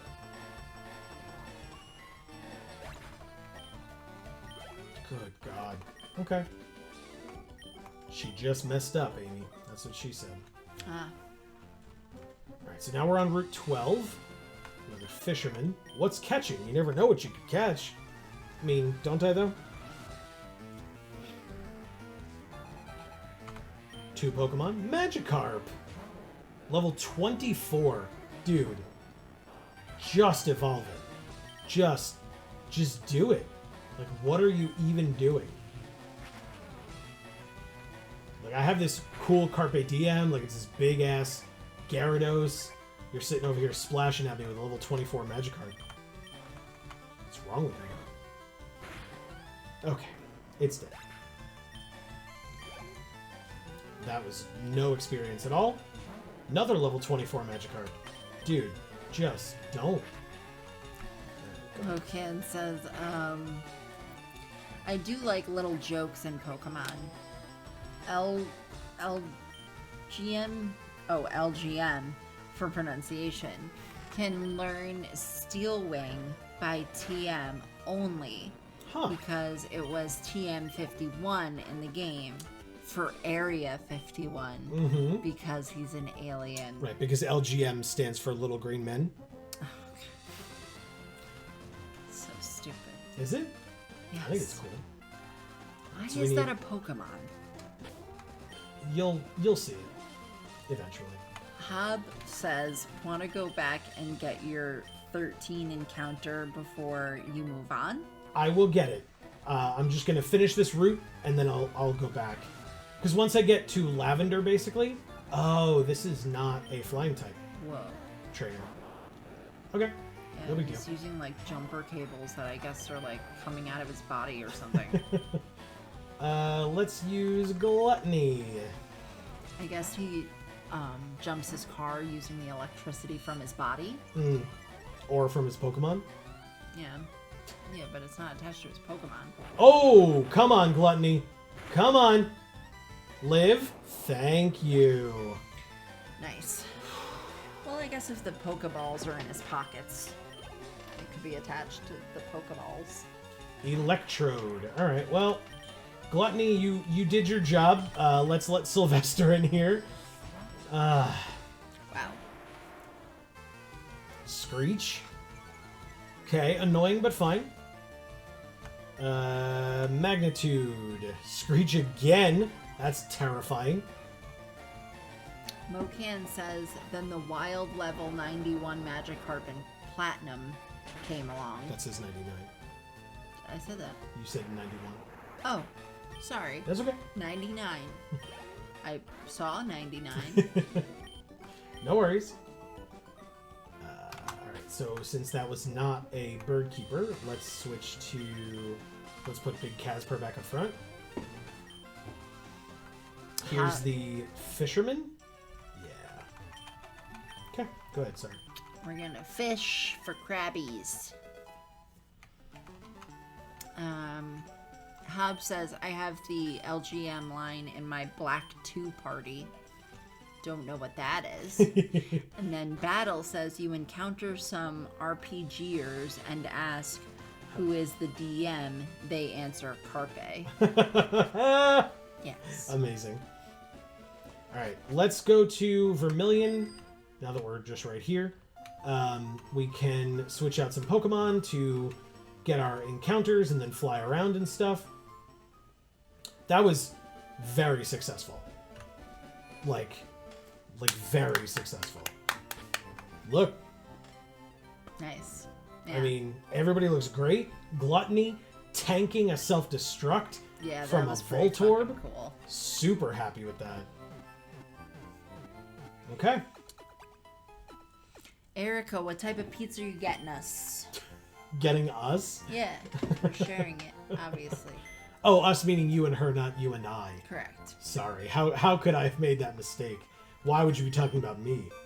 Anyway. I would never do that. You would never talk about me? No. It's because you're embarrassed of me, I know. Oh, no. Got her. Just make him feel guilty, that's the way. We need Honeybee for some cutting.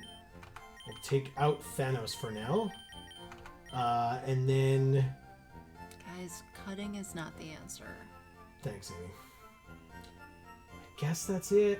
Do I need... I want one of my flyers, but it's not gonna work. Alright, fine. Let's go back, get these 2 encounters. Is it 2 encounters or 1? I think it's only 1, because I think we tried for the Snorlax on this upper route. Right, so this is route 11. Nope, 12. Okay, so we can't get anything on 12 because we tried for the Snorlax on 12. So we only go for 13. But firstly, let's go here. I would like to use Cut, thank you. Honeybee used Cut. There you go, Amy. Big Casper, Carpe Diem, and Gluttony and Simpsons. Alright, let's see it. They need a Moonstone because they have Nidorino and Nidorina? Is that correct? Camper Justin? Pretty. Nope, just Nidoran male. Okay. I have a necklace with a pretty big moonstone, and it's rather nice. Nice. Well, it's difficult to find earrings that match it, though. Don't put it too close to your Jigglypuff plush, or it'll turn into a Wigglytuff. And you already have one of those plushes. Well, I wasn't. I know. It's hanging with my necklaces. Okay. The Jigglypuff is? No. No, the Moonstone. Sorry. The Jigglypuff is, like, somewhat close to it, though. Oh, okay. Because, like, my dresser's here, and the necklace is hanging on top of the dresser. And then I have, like, a little plastic dresser thing here. And then over here is my vanity. And that's where all my Pokemon plushies are. So it's kind of close proximity, but luckily that's not enough to make it evolve, so. In the future, you should bring them in here for these streams. Yeah. I'm serious. You want me Like, why not? Have them in the background? Sure. You Okay. know. We're YouTubers, Amy. You got to dress up the background. Oh, I'm sorry. I don't mean you specifically. I mean we. You guys don't like the plants that are too big or too small for the pots that they're in, and the box of tissues. It's not good enough for you. All right. I understand. Are we at 13 yet? Now we're at 13. Okay.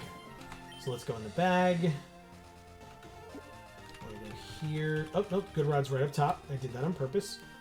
Oh, before we do that though, let's correctly remember to switch to margarine in the front. That's not right. To the bag. Thank you.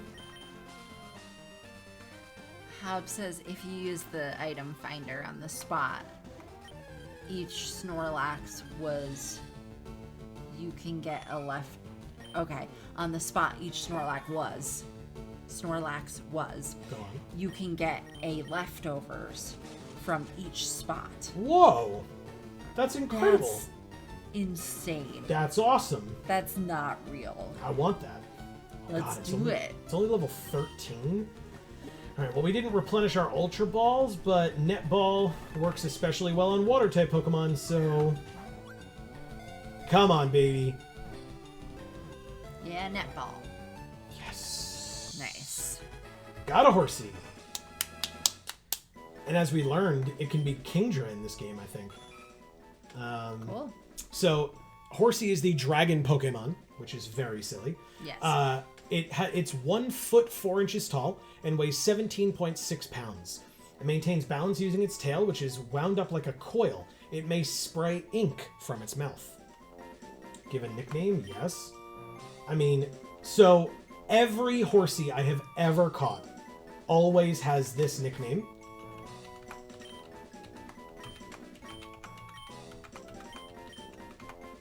Because why not?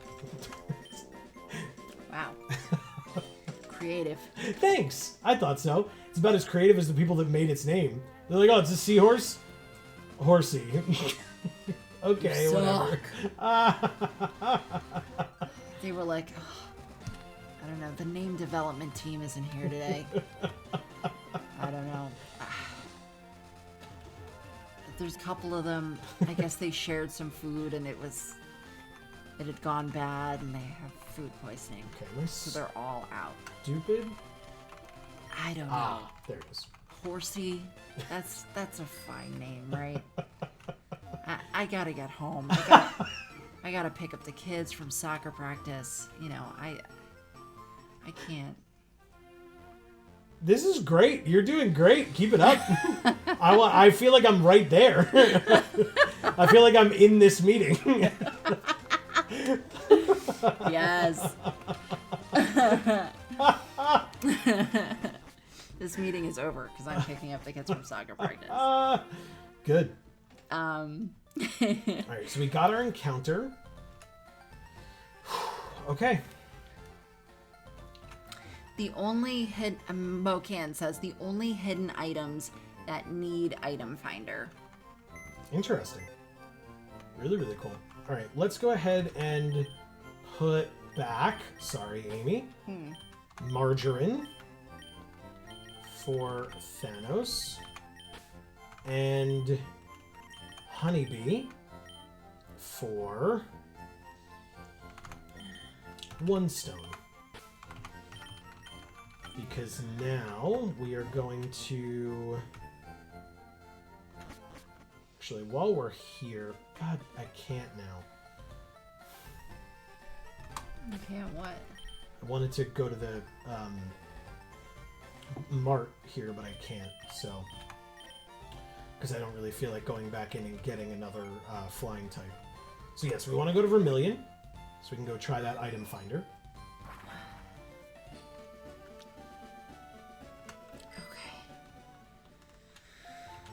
There's 1 or 2 more, but yes, says Hob. Mocan says, I don't think you can get Kingdra until the national dex. So you wouldn't have thought so. Oh, Hob explained it. Sorry, go ahead. I remember ROM hacking forever ago, and you needed to enable national dex or non-Kanto evolutions couldn't happen. We all thought the same thing, but Amy can read what Hob says a PP max on 2 island, and an item in Viridian Gym requires it too. Oh, interesting, okay. Mokane says, look, when it comes to Pokemon names, the best one is Gyarados' initial localization, Skullkraken. Huh. That's cool. Do I? Oh, I don't have the item finder. Because I have to go talk to what's his name. I don't even remember where he is. Somebody can tell me if they want. I'm gonna fly somewhere and do something else. I'm gonna fly to Saffron and get this thing started. Hob says, so we found out without Golbat/Crobat, Yeah. enabling impossible evolutions also bypasses the normal block of non-Gen 1 evolutions prior to National Dex. But Seadra still requires King's Rock to evolve. Gotcha. Which you still don't get until post-game. Perfect. Okay. That makes perfect sense.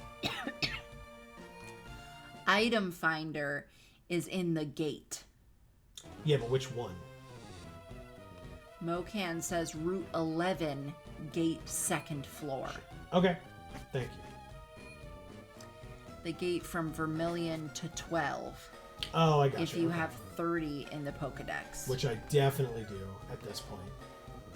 Mocan says also, doesn't Seadra need Dragon Scale? Or was that different in Gen 3? Maybe. You guys are talking some shit that I have no concept of. Decent levels here on the Team Rocket hideout Pokemon. Let's try Simpsons here against Golbat. Should be okay. Right, Simpsons? Supersonic is quite annoying. Plus, if it has Bite, I guess. Maybe I shouldn't do this. I guess I'll try Thanos. Hub says you're right, Dragon Scale. Okay. Astonish, the ghost type attack. Alright, same idea, but still. Alright, Shockwave, how do we do against a Golbat? We do just fine. Hell yeah. Alright, Golbat's down. 304, 304, and 304. Almost leveling up on Thanos. Nice. Zubat. I mean, alright, if you're just gonna feed it to me, I guess I just, I'll just do it. Mocan says still post-game, though. Good point. And then Hob says, I got confused. I thought King's Rock worked for both Slowking and Kingdra. Yeah, I can absolutely understand why you would think that. It makes perfect sense to me. Speed plus 3. 104 speed. Damn Thanos. Zubat. I mean, against Zubats, like maybe I should be putting in somebody who needs the levels. Come on in, Carpe Diem. Nope, Zubat probably still has Bite. Okay, Wing Attack is fine. Hopkey says I'm partially back from Lurk with food. Nice. Welcome back. What food? Is it pizza for me and Erica? Shit. Okay, we're fine. That was very Mocan scary. says you'd think Pokemon is never consistent. Fail? Oh, fail. Fair. It is a fail. It is. Thank you. Zubat again. This time I'll switch to Carpe Diem.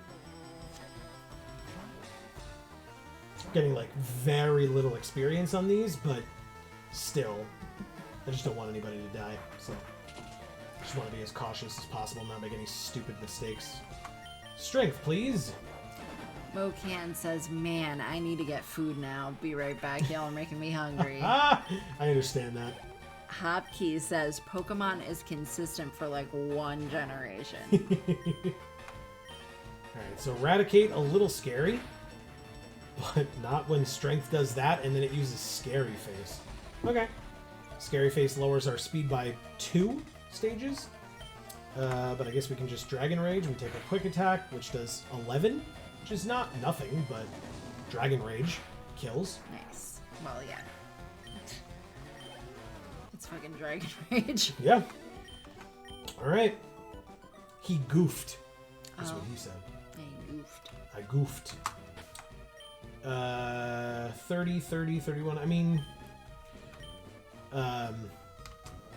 guess we should go like, nope, not strength. Go like this. Okay. No, LOL, it's pasta until I get cake. Nice. Nice. I want cake. Actually, I want pie. What am I saying? Pie is better than cake. Yeah, it's way better. In my opinion. In our opinion. What flavor? Oh, you like apple, right? Me? Yeah. Apple, pecan, pumpkin. You know the pies I like. Yeah. Yeah, apple, pecan, pumpkin. I mean, like, you know, chocolate, like pudding pie or whatever. Yeah. That's delicious. I don't know that there is a pie that I have ever tasted that I didn't like. You know what? My heritage would indicate that I should like wheat pie. And I just don't. I can't get behind it. I even like that one. I don't like the like chunks in it. It weirds me out. Well, yeah. I mean, the whole thing is grain. Yes. Yeah, I don't like the grainy chunks. That kind of thing is not really supposed to be a pie. But, you know. But my dad loves it. Like we used to have it at like all of the all like holidays and stuff. It's just not my thing. But not so much anymore. Because it got super expensive. Well, a lot of things are super expensive, Oh, but yeah. yes. Yeah, Italian bakery stuff has gotten smaller and more expensive. Yeah. My favorite type of cookie, the Saviata cookies. Holy shit! Another self-destructing Voltorb. Come on, Gluttony. Perfect. Amazing. Not even in the yellow after that. You monster, Gluttony. I love you. Magneton. I think we're still okay. Sonic Boom. 78. Okay. Yeah, even my favorite cookie, the Saviatas, are so small now. Yeah. God, I remember when I was younger, they'd be so big, and I would just love them. I love them. I still like them, but they're so small. They're like almost not worth buying now. They're so tiny. Right. You gotta go to a better bakery that keeps them big, I guess. Yes. I mean, this bakery over here keeps things pretty big. Those Napoleons that you bought? Yeah, those were gigantic. And the claws, the lobster claws, Yes. they were huge. Agreed. They were like this big. Why is that necessary? For one person to eat a pastry that's that size? Yes, that is ridiculous. Why would anyone be happy about that? I'm not saying you wouldn't be happy about it. I'm saying it's not necessary. Necessary schmecessary. Battle says rhubarb. Yes, I love rhubarb. That's I'm this not one. a huge fan of strawberries, though. And you pretty much only ever get rhubarb when it's also with strawberries. But I love rhubarb. It's like one of my favorite sort of things. I actually, when I started making smoothies pretty frequently, I found that a certain store carried like cubed rhubarb that, not cubed, but like cut into small pieces, well, like that kind of a length, and frozen in bags along with the other stuff that you can, like the other fruits that you can buy and put in smoothies. So I would buy the rhubarb, but nothing goes well with it aside from strawberry. And I'm not a huge fan of the strawberry because there's so many seeds, and I don't like seeds in my smoothies. I just don't. It's fair. So, but yeah, rhubarb pie is really great. I've also had strawberry rhubarb jam, which is nice.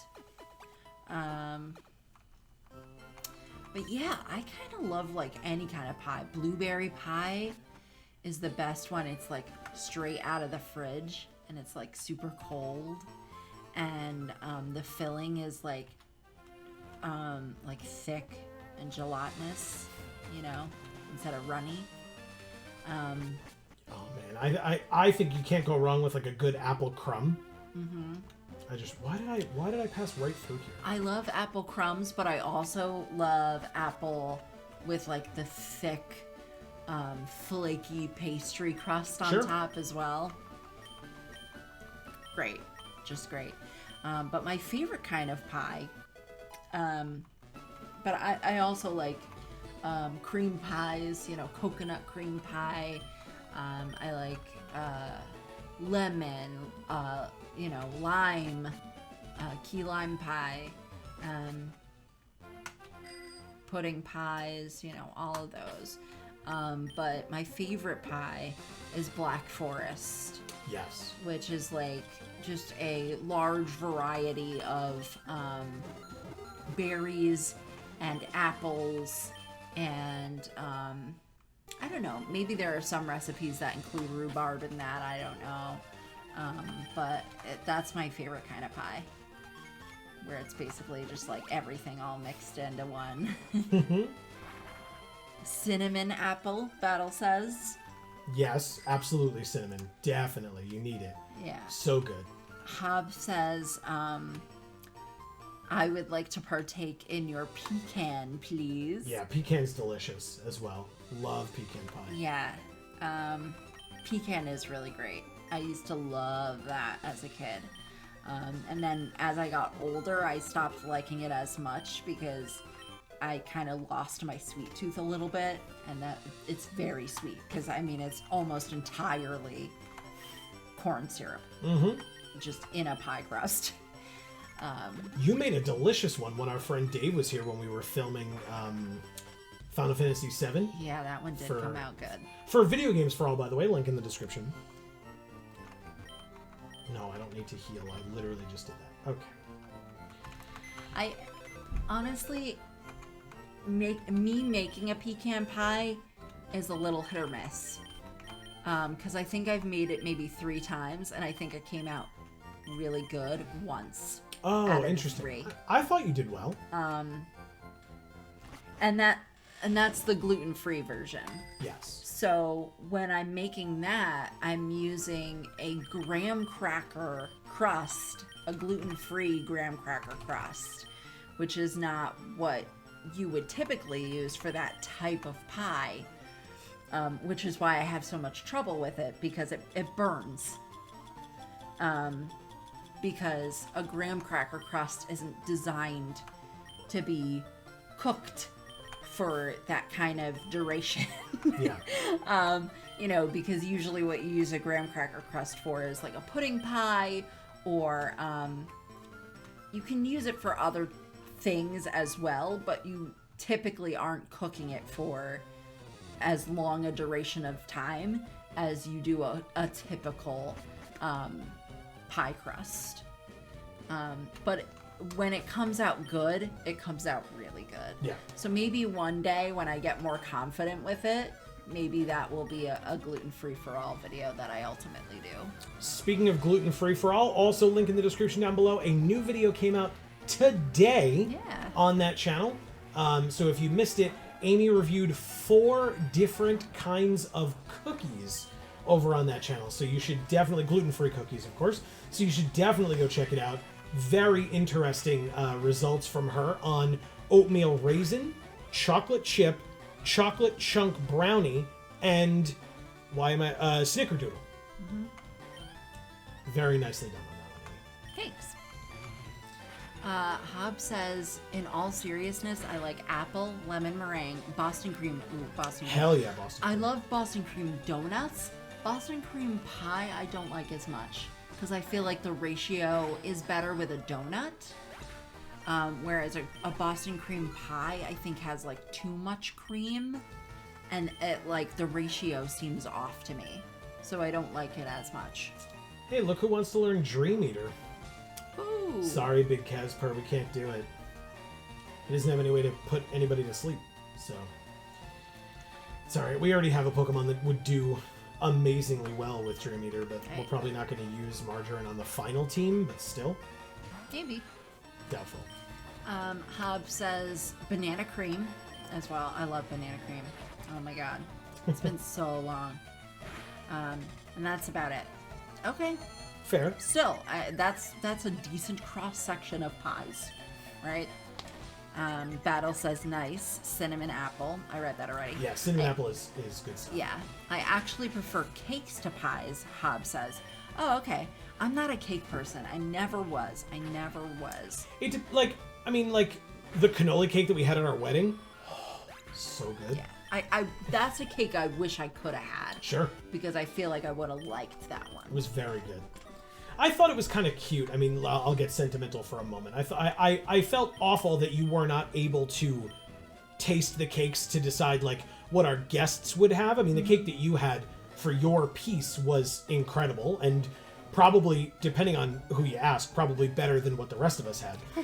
But still, I felt bad that you weren't able to taste it, but I thought it was nice that like we got to bring it back to my house and get, or my parents' house, and get my dad's perspective on it as well, just to get like a second set of taste buds. Right. To like, and so it wasn't just me making the decision for all of our guests. Mm-hmm. Like we actually got to like bring the whole tray back of like a little bit of each, and he and I are sitting there like tasting it and like giving our opinions on like, well, this one's good, but like, is it as universally loved? And right. you know. Well, and it helps that most of the people there were Italian family members. Yes. Because Italians love their cannoli. They're not wrong for it either. No, I can't say they are. Hopkey says, I like French silk chocolate pie. Hell yeah. I don't know that I know what that is. I don't know that I've heard of that. I think I have. I mean, like, I can kind of imagine what it probably is, but I don't know that I've ever heard of that. But I prefer cakes as well. I'm sorry. No, it's fine. First of all, Carpe Diem leveled up, which is sick. Nice. Amazing pluses, yeah. too. Oh, it's not going to do it, is it? It is. That is how it eats its leftovers. Nice. For you... Gluttony. We learned gluttony is the one we use against psychic types. Go ahead, Sarah. I liked like pound cake as a kid, which is almost more of like a bread to me. Sure, that's fair. Than a cake. Mm-hmm. I used to like those dessert breads. My mom would make chocolate chip zucchini bread that was really good, or like a pumpkin bread, sure, or an apple bread. Those I liked. So they're sort of cake-like, right? But they're not really cake. Those I liked. People can judge me if they wish. When I was younger, if I would get pound cake, because it would like, you know, to a degree, it was just like a greasy cake, right? So I used to just take the pound cake and like squish it with my hands into a ball, like a dense, greasy ball, and then I would eat it that way. Oh, God. I said, disgusting. Judge me if you want to. Yeah, no, that's what I did. Why was it that greasy? Depends on where you got the pound cake, I guess. Oh, God. No. I also used to like putting a piece of pound cake on a plate, putting a scoop of ice cream on top of it, and then putting it in the microwave. So then the ice cream would melt and soak into the pound cake, and then the pound cake was warm as well. Mm-hmm. That sounds good. That is good shit. I liked that a lot. We used to do like strawberry shortcakes a lot. Okay. Sure. So we would just put pound cake, you know, like a slice of pound cake, strawberries on top, and whipped cream on top of that. Cool. You know, or sometimes my parents would like splurge and buy the little like cup things that are cake. Okay. The like little cake cups. I was gonna say that are specifically for making strawberry shortcakes that you used to be able to find them pretty readily at the grocery store. You can't really anymore. I was going to be shitty because I knew this is not what you meant, but I was going to be like, those are cupcakes. No. I know. I know. I was just going to be a dick about it. That's all. You know, those little cake cups? Yep. They're called cupcakes. Yeah. I do like carrot cake. That's one of my favorite cakes. Carrot cake, I genuinely think was our second choice for our wedding cake because of how good that particular bakery made it. And especially compared to all the other ones, like the other ones were fine, like it was a great bakery, but the cannoli cake was by far the best.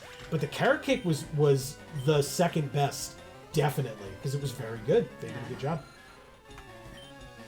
Yeah, so when I had a party here, one of the flavors of cupcakes that I ordered for the party, gluten-free ones, obviously, was carrot cake because I enjoy that. It was good. But part of the reason why I enjoy that is the cream cheese icing, which those didn't have. Those had vanilla icing because they don't really have dairy-free cream cheese icing. That's kind of not really a thing. But you could make it if you wanted to try and make it. But that was a little scary. Big Casper got down to 15 health there. And he's still confused, and he still hurts himself.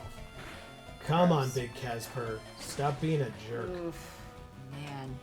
Alright. So use another item. Just snap out of confusion, please. Pissing me off. Low attack is fine. It's annoying, but fine. Hop says the pecan pie thing was a Harry Met Sally reference. I don't actually like pecans. Gotcha. Oh. Okay, then. Well, fine. Okay, I can't use this goddamn Pokemon anymore because it won't snap out of confusion and just keeps hurting itself and dying. I'm just wasting all my items on it.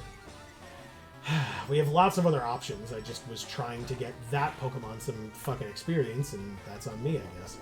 Leftovers. Thank you. Hob says also when you go back to Silph, all the hidden items, save one, are in plants. Makes sense. So just keep checking plants. Okay, fair enough. And then best bet is to go for floor 5. Grab the card key, then go back down and fully clear each floor. Okay. I typically fight my way up to floor 5, clearing everybody that can be found that way, and then make my way with the card key. But either way, I think it works fine regardless. Battle says, yeah, I agree about the Boston cream donut. Okay, yeah. New Capenna cakes.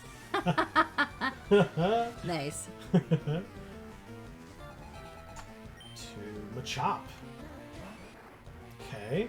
Big Casper, very good person to have in here. Actually. Are you a cannoli person, Battle? Is anybody a cannoli person? God, cannoli is so good. Oh, there's the foresight. Okay, well. I guess we switch to Simpsons. Hopkey says all of us in the chat should host a food party. I can bring the napkins and cupcakes. Sounds good. Are you bringing them here? Because this sounds great. Yeah. I mean, giving out my address on the internet would probably be the dumbest thing I've ever done in my life, but... Hub says, I like eclairs. Yeah, eclairs are okay. But again, I feel like the ratio isn't quite as good as a Boston cream donut is, even though the flavors are similar. God, the eclairs at the camp where we used to work were so good. They got them brought in. Well, yeah, it was staff snack, so they didn't put them out for the kids to eat, but they would get them for the staff sometimes, or they would have them for the adult leader meetings in the mornings. And so, of course, as somebody who was important enough to go to the adult leader meetings, and would help, we would help host the meetings because we would tell them what was going on or whatever for the day. We got to eat those eclairs and they were really good. The filling was very, plentiful on Pistachio. Oh, okay.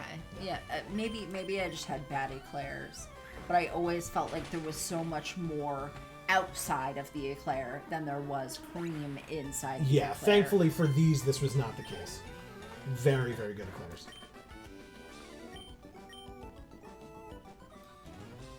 Battle says, I wish I knew what a cannoli is. Oh, no!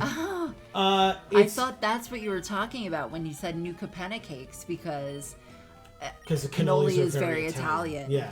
First of all, I mean, you're welcome to, like, Google it, but, like, the best I can describe it as is it's a tube of, like, thicker, flaky-ish pastry with, like, a thick cream inside. So it's not a whipped cream, which is a thin cream, or I should say a custard. It's like a custard inside with little chocolate chips in it. It's not like a flaky pastry. It's like a hard, bubbled kind of. It's hard to describe. It's like a taco shell, but pastry. Mm-hmm.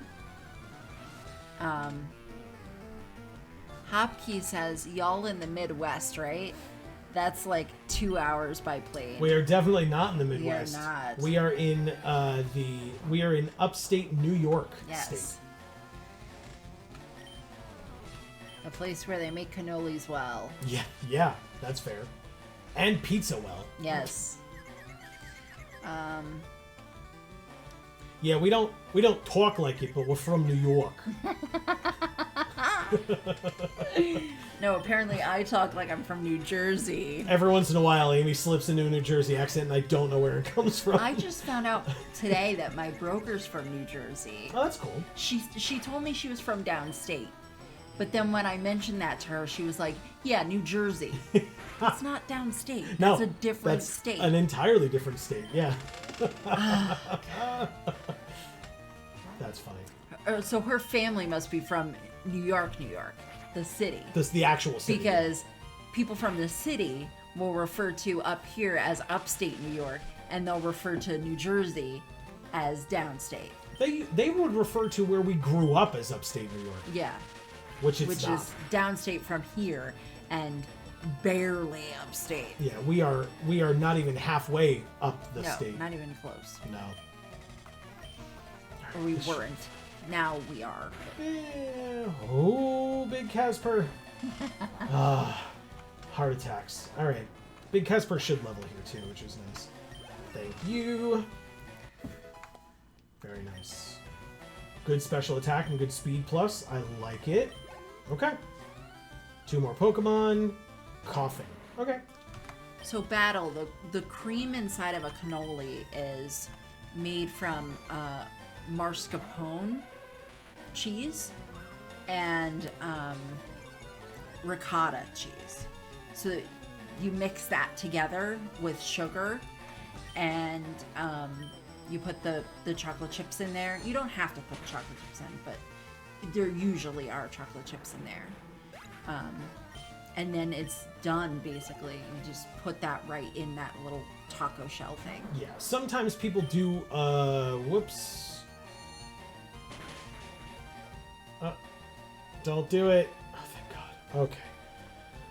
I was really afraid of the self-destruct there. Like, really, really afraid of it. We're okay.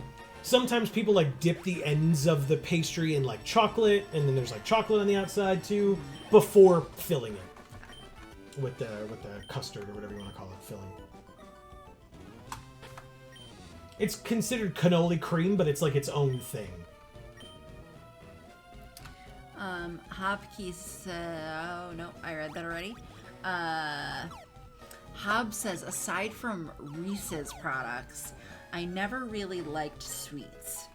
Candy, cookies, cakes, desserts, etc. Okay. As a kid. I only fell in love with them as an adult. Interesting. That is interesting. Because I switched that. No. I had a lot of sweets as a kid, and then as I got older, I just didn't eat them as much because I was trying to be healthier. And you lose it, you know? If you go without eating sweets for a long period of time, and then you go back to eating sweets, it's like gross. It's like me with citrus fruits. Yeah. I was, to tell the story for folks who have never heard it before, when I was younger, I was allergic to citrus. I was told that I was allergic, and anytime I would eat any type of citrus fruit, I would get hives, right? It wasn't like anaphylaxis or anything where I would be like dying, but it was hives, and it was very annoying. And so I stayed away from citrus fruits, and then like 17 years later, I take an allergy test, or allergy tests, and find out that I am no longer allergic to citrus fruits. So I immediately go back to my parents' house, and Amy's there, and I try a honey bell, which is, you're better at this than I am. I don't know. It's like a cross between an orange and a tangerine, or like a tangerine and a grapefruit or something. It's like, I think it's like weirder things. I don't know. But it's supposed to be a very, very sweet, very, very juicy type of orange. And it is. As long as it's ripe enough when you eat it. Yes, which the one that I ate was, and I just didn't like it. I couldn't get myself to like it. Honey bells are like the sweetest and juiciest you can do for citrus fruits. So they are amazingly delicious. Yeah. And he took one bite of it and was like, ugh. Yeah, I did not like it at all. Ugh. I don't think I need Thunderwave on anybody. I'll wait. Like, if I need it later, I'll come back, I suppose, but... Battle says like a flauta with candy. I'm not familiar with a flauta. Oh, you're not? I was hoping you were, because I want to be like Look as close to specific as I can be with what the shell is really like. So I will look up what a flauta also, shell is like. For Battle's benefit, if you're looking it up, cannoli, almost exactly the way you spelled it, but I think it's 2 N's instead of the 1. Oh, I thought it was 2 L's. Maybe it's 2 L's. I think it's 2 L's. That's an interesting thing. I'm not sure off the top of my head. But... Remember, keep checking the plans. Thank you, Hal. Appreciate it. Especially now that I'm coming back through. It's kind of like that. So it comes up with a taquito. Okay. Sure. It's thicker than like the entry for the pastry is about like this, whereas taquitos are typically smaller. Yeah. It's a lot thicker. So like the 2 ends just touch basically. And it's thicker and like a hard, bubbly kind of I'm trying to think if there's anything else like it that I could refer to. But yeah, look it up, because you've probably seen it before Battle, and it just didn't occur to you what it was called. Yeah. Hab says there's a bakery in my state that sells Led Zeppelin t-shirts. Amazing. That's amazing. That's so cool. Amazing. My dad and I bond over Zeppelas often. Like when we go to like street fairs or things like that and they have Zeppelas, we get like a nice big bag and we like shake the crap out of it because we get all the powdered sugar all over them. It's so good. Zeppelas are just fine. They're okay. I've mentioned before, when I was younger, I was in the Scouts, and one of the things that we did was we went to this event where we were staffing a station, if you want to call it that, where we would teach some of the younger kids who were Cub Scouts. So we were Boy Scouts, teaching some of the kids who were Cub Scouts about Boy Scouting and some of the things that we would do. And so the station that we had was a cooking station. So we taught them, like, you know, look, this is the type of equipment that we would use on campouts and stuff. But what we were making was dough balls. So we had a ton of oil, and we had like a big pot, and we had it on a gas camp stove, and we were using this oil to fry these dough balls. So we would take like Bisquick dough and make it up into a ball, and we would drop these balls of dough into the fry oil.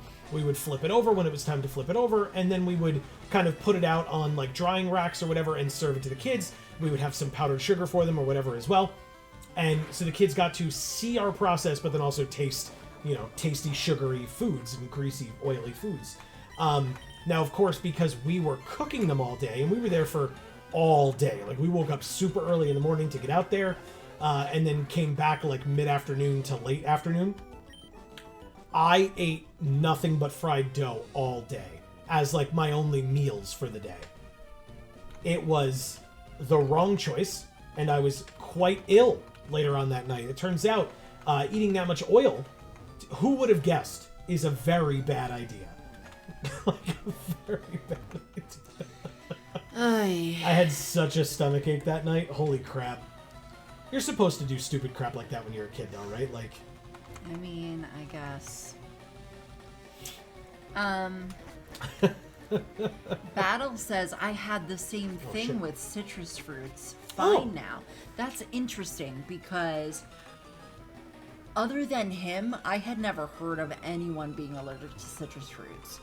And, like, maybe couldn't take the acid, right? Sure. But I had never heard of anybody being allergic to citrus fruits. And I thought it was even weirder that once he got to try them, he was just like, this is disgusting. Yeah. Why would I ever eat this? Well, whoa, that's a little overboard. I think it was just, for me personally, it really was just like, it tasted like nothing. It didn't taste bad, it tasted like nothing. Like nothing? Yeah, like actual nothing.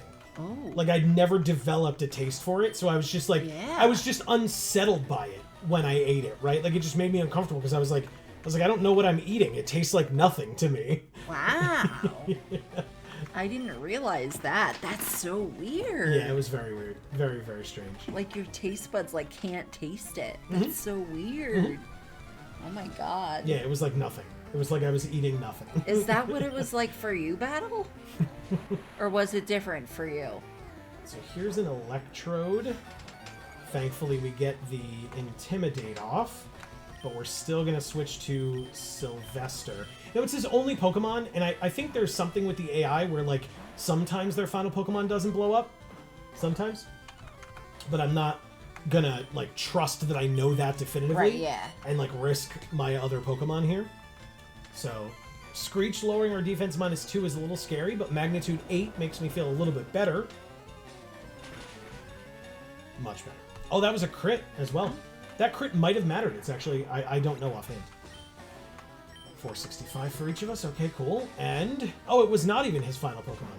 And a Weezing.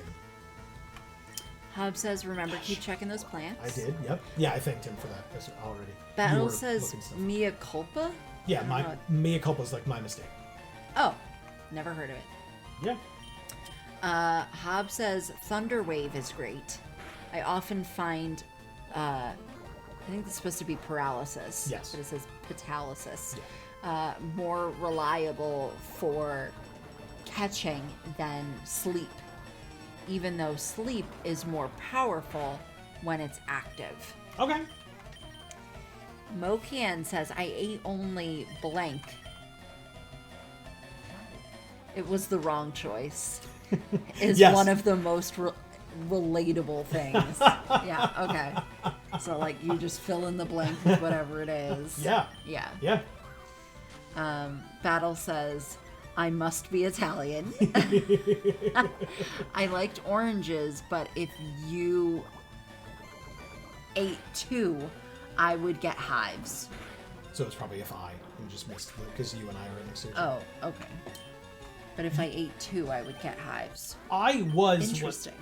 Also, when I found out that I was allergic to citrus, I also found out I was allergic to chocolate, which is something that my mother was and is still allergic to this day. Are there any plants in there? Oh, there are plants in here.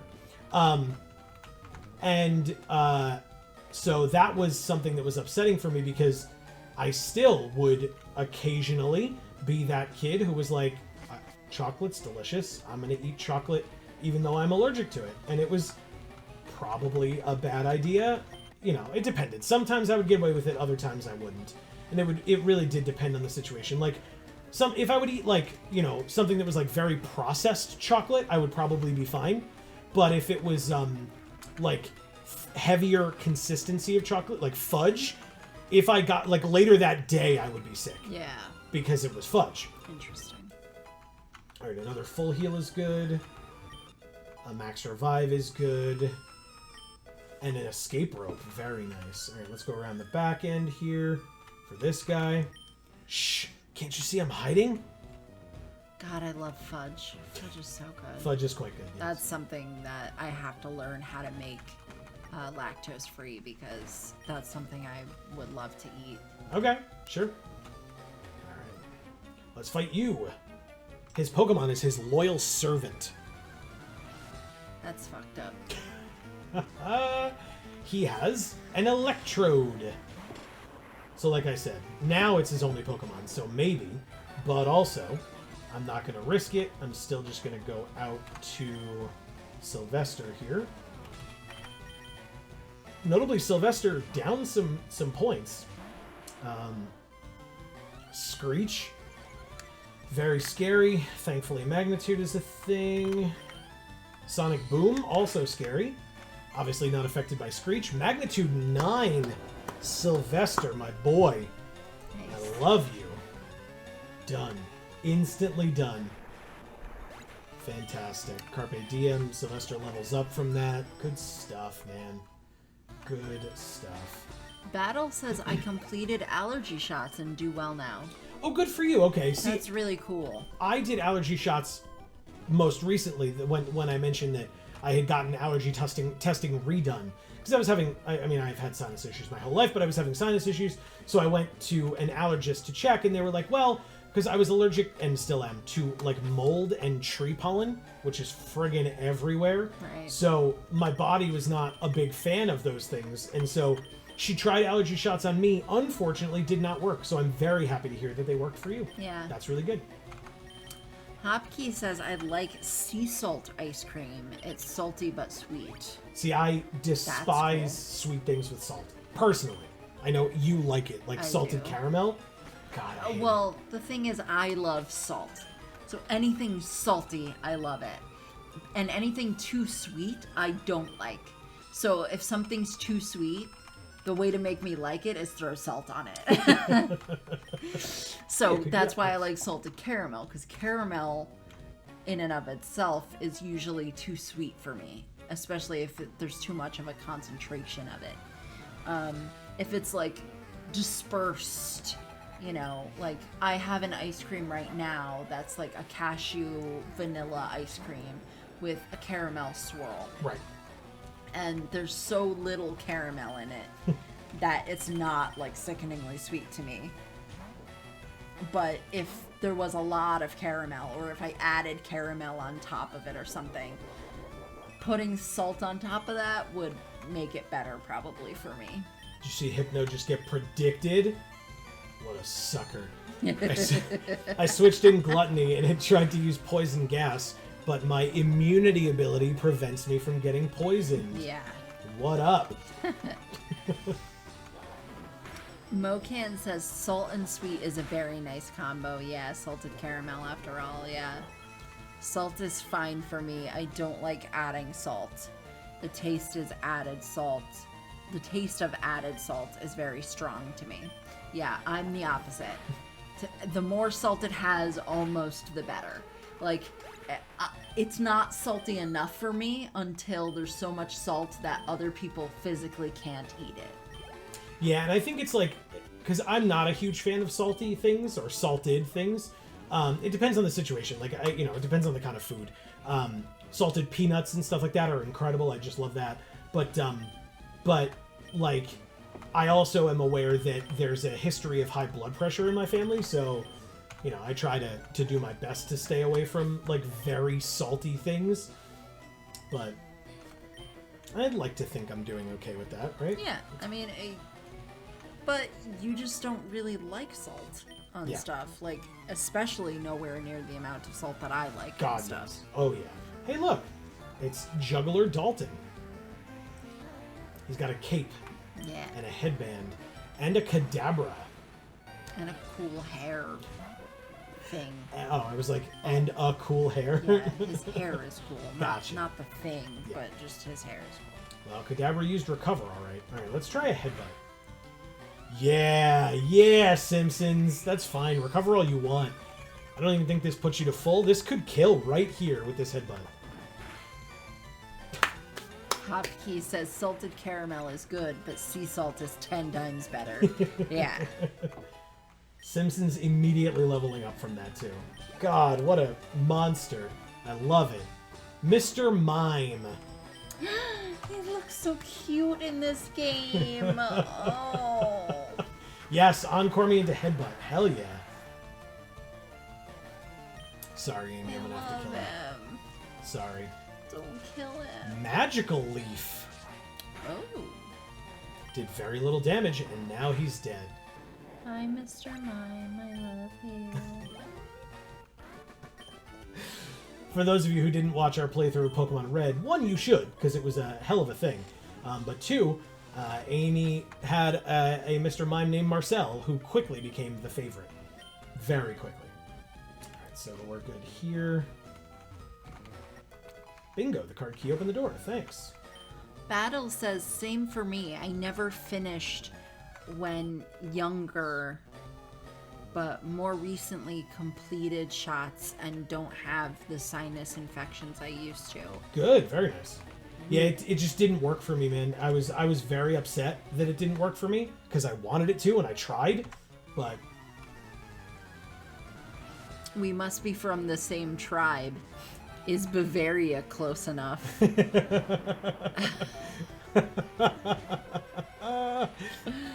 Bavaria? No, I wouldn't think so. I wouldn't think so.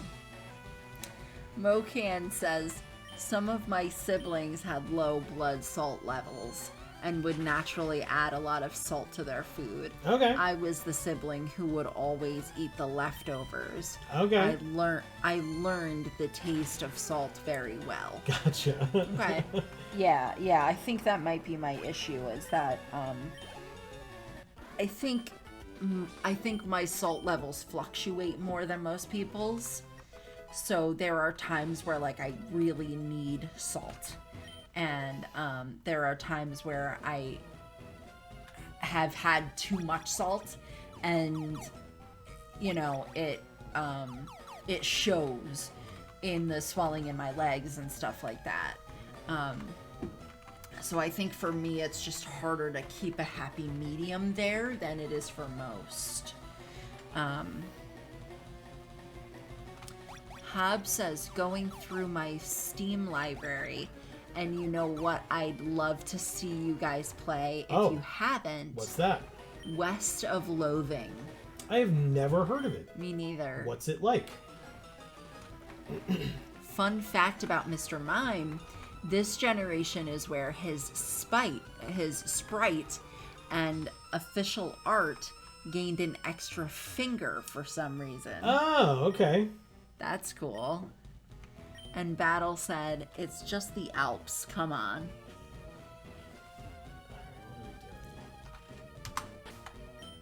I think we're doing great so far. Let's keep it going. All right. Bavaria or the salt? Bavaria. So, I mean, because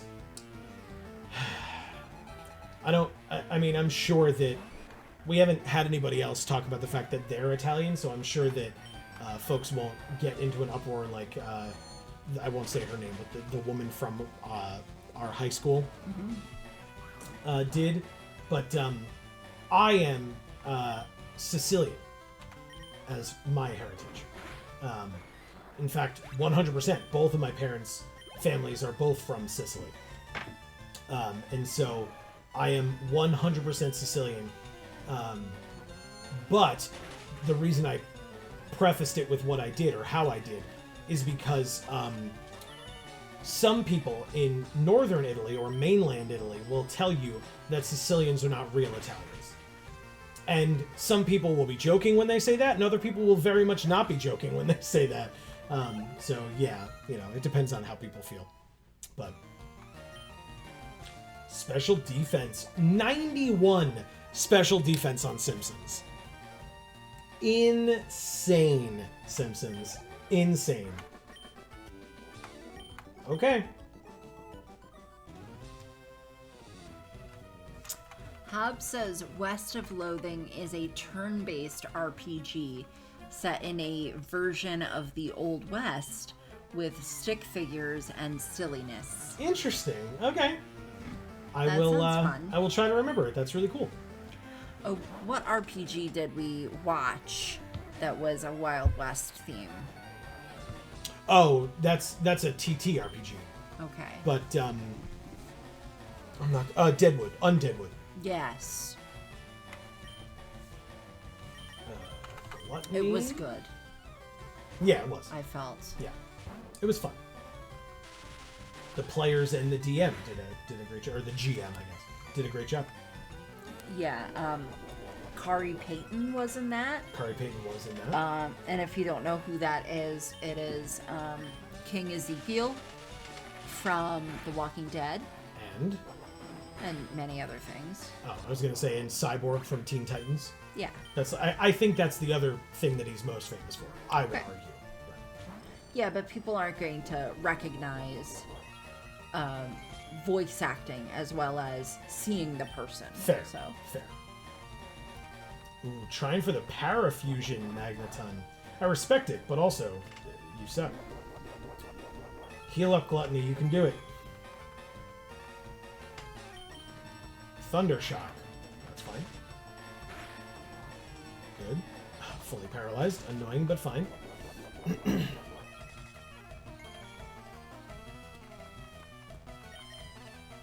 Yeah, so Battle, it's much more likely that I am partially from the Alps than that he is. Yeah. But my heritage is mostly Irish, slightly less Scottish, and partially Sicilian, and partially God knows what. So Question mark. right. Yes. Sometimes that happens, man. I'm super grateful that, that I, especially having heard your story, like, being able to know definitively, like... Well, if I cared enough, I could take the time to figure it out. There's ways of doing that now. Yeah.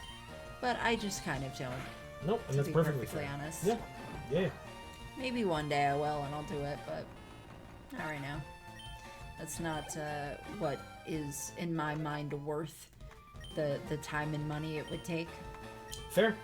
Ooh, body slam. Thank you. I think I'm going to get rid of Snore. Because I think at this point, if I use Rest, I'm just going to play the Poké Flute and wake myself up instead of, like, then trying to use Snore, but then, like, if we wake up that turn, then we can't use Snore and it fails. I don't see a need. Alright, Gluttony, keep healing up with those leftovers, my friend. This is incredible. Sure, we're gonna, like, wreck face with body slams now. Wreck face with it. Fully paralyzed, unfortunate. But the leftovers, thank you. Smog misses. Body slam. Yep. Wow. Yep. Snorlax is pretty big, so... That's alright, there's another one. Yeah, but you're gonna kill that one too. I sure am, Amy. I sure am. Smokescreen. It might miss. So you've got paralysis and missing. But it still hits. Sorry. Okay. Oh, wow. It is so much later than I thought it was. Yeah, it is. I am so sorry, everybody. Wow. All right. Well, then I guess this is where we're going to end this particular stream. Yeah, look at this team. We've been in this area for a long time, and we are, knock on wood, still doing pretty damn well, considering. I'm just going to switch out my level 33s from the top. Whoops. From the top here. And try to get them down below as best we can. Gluttony also 33 after that last run-in that we just had. So, yeah, this is fantastic. What a cool stream. Yeah. What a cool stream. Very cool. Wow. And nobody died.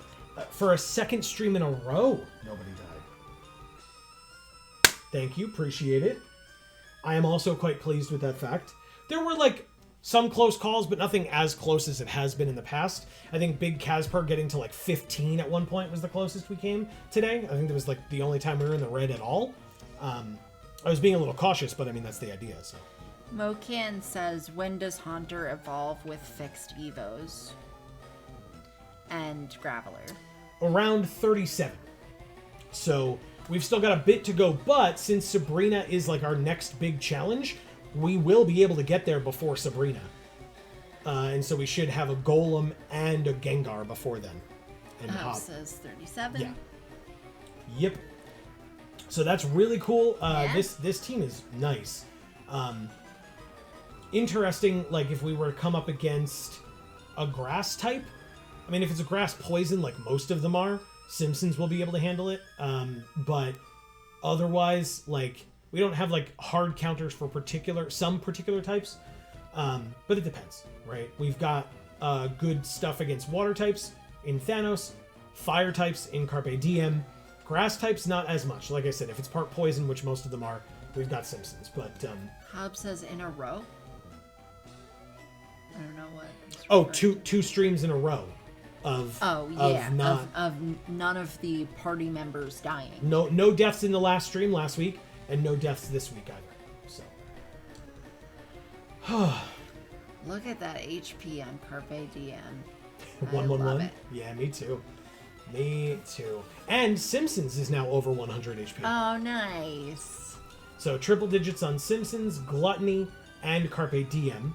Very cool. Yeah. And then Thanos actually surprisingly close. Yeah. To triple digits.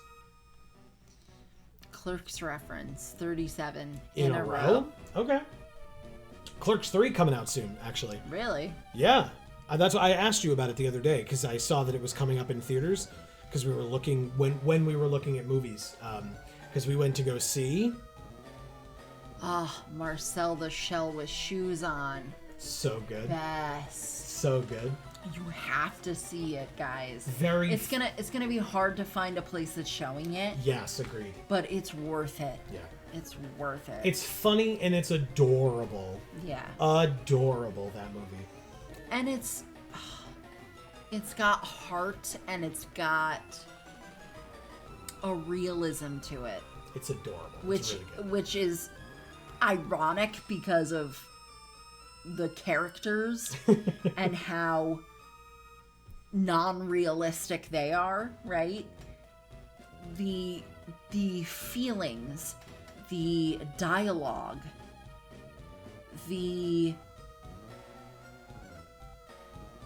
just the mood of it, the way it makes you feel is like it's so down to earth. Yeah. And real and cute and yet somehow wise and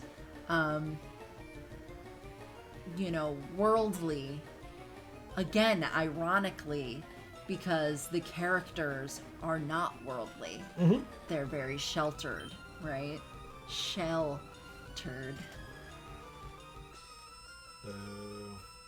Fair. I hate it too. It was good. I hate puns. I enjoyed it. You did fine. So yeah, as I said, but yeah, implied. So that's why you brought up if I liked Clerks or correct, because I had no idea why you were bringing that up, because you never actually said, because Clerks 3 is coming out in theaters. And I was wondering if you would want to see it. Yeah.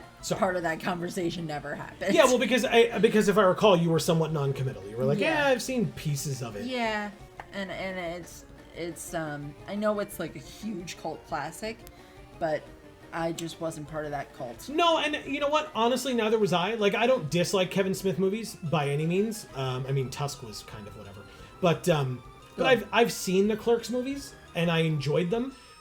I could only barely tell you what they're about, but I remember enjoying them at the time. It's just not, something where I'm like, oh my god, it's the best movie ever or whatever. But if I had the opportunity, I would watch Clerks 3 because, I think Kevin Smith is a good director and like his vision and stuff is good. And I enjoyed like the Jay and Silent Bob-esque movies and stuff like that. So yeah, I liked Dogma. Yes, Dogma is the best one and my 16th favorite movie, period. The fact that 16th favorite movie. I was just going to say, the fact that you have the list out to at least 16th is very impressive. I need to see this list. Next time we are going to bed. Yes. we are getting ready to end the stream at least. Dogma was a movie I genuinely enjoyed. Any other, and I like Kevin Smith as a person. Yes, same. But same. any other Kevin Smith movie was just okay to me. And realistically speaking, I don't think I've seen any of them all the way through. I've only seen like most of a couple of them and then a few parts of some of them, you know, and I just like none of them did it for me like Dogma did. Okay. I have it to 20 and I'm working on up to 50. Yeah, wow. So I would love, if you're willing to share. I would love to see that list. Yes, I would love to have that conversation next stream. Yeah. That sounds really cool. And like I said, if you're willing to share, I can completely understand if you're not. Gonna stop there though, because at that point it stops being favorite. Totally fair. Totally fair. Yeah. Okay. But it's a top list. Top 50 list. Yeah. Blake is here. How are y'all fine folks still streaming? Yeah, see, Blake, you did what we joked Hopkey might do, right? And we're closing down for the night, but this was a good one. I encourage you to go back and watch a lot of like extraneous conversations about not a lot of like there's not a lot of drama in this one, but I still think it was a good one if you go back and watch the VoD, which for folks who are unaware will be out on Video Games for All starting tomorrow, Saturday, the 23rd. So definitely check that out.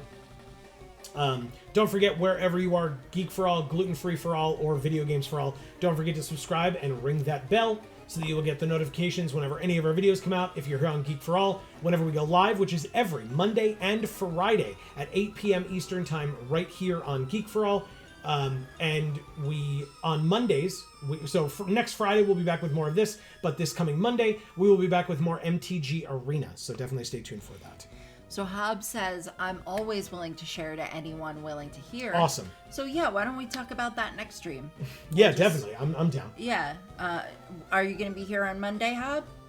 Hob doesn't usually come for Magic stuff. It's but for just because I feel like that might be a longer conversation. Yeah. And I feel like Mondays are more suited for that a little bit. But either way, next time we see you, Hob, we will talk about your favorite movies. Sure. For sure.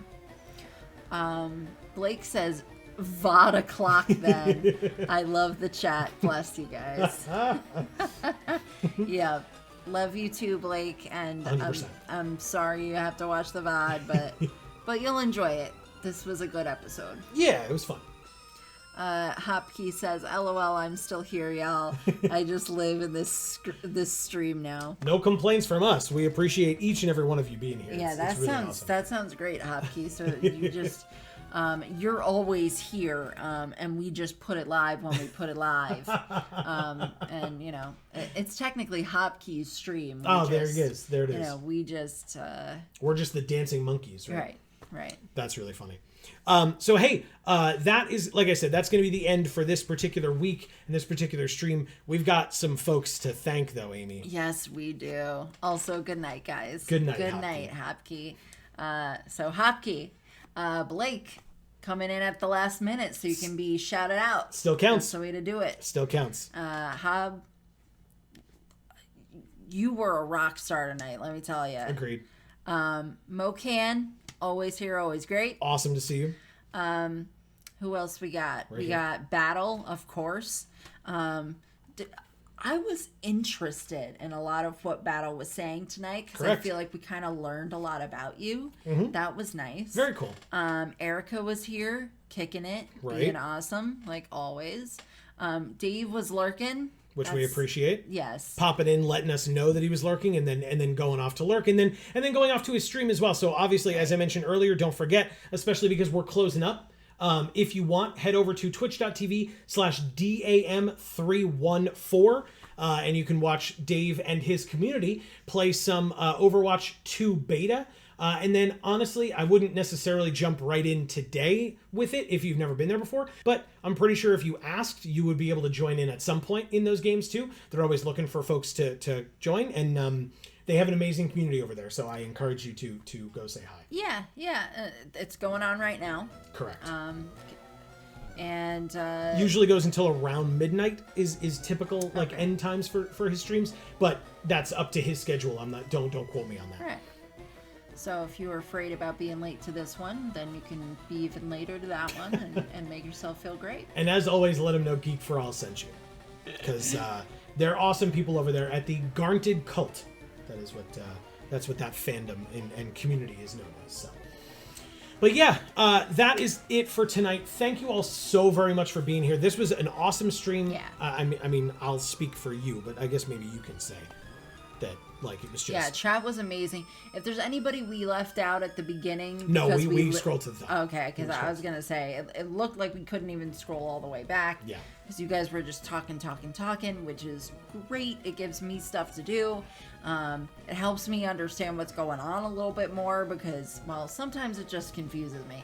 But sometimes it helps me understand things a little bit more. I tried give me some bit of context or perspective on stuff. Yeah, I tried to explain as best I could. If I didn't do it for certain things, I apologize. Yeah, there's still lots of stuff that you guys talked about that was totally like, just way over my head. Sure. But that's fine.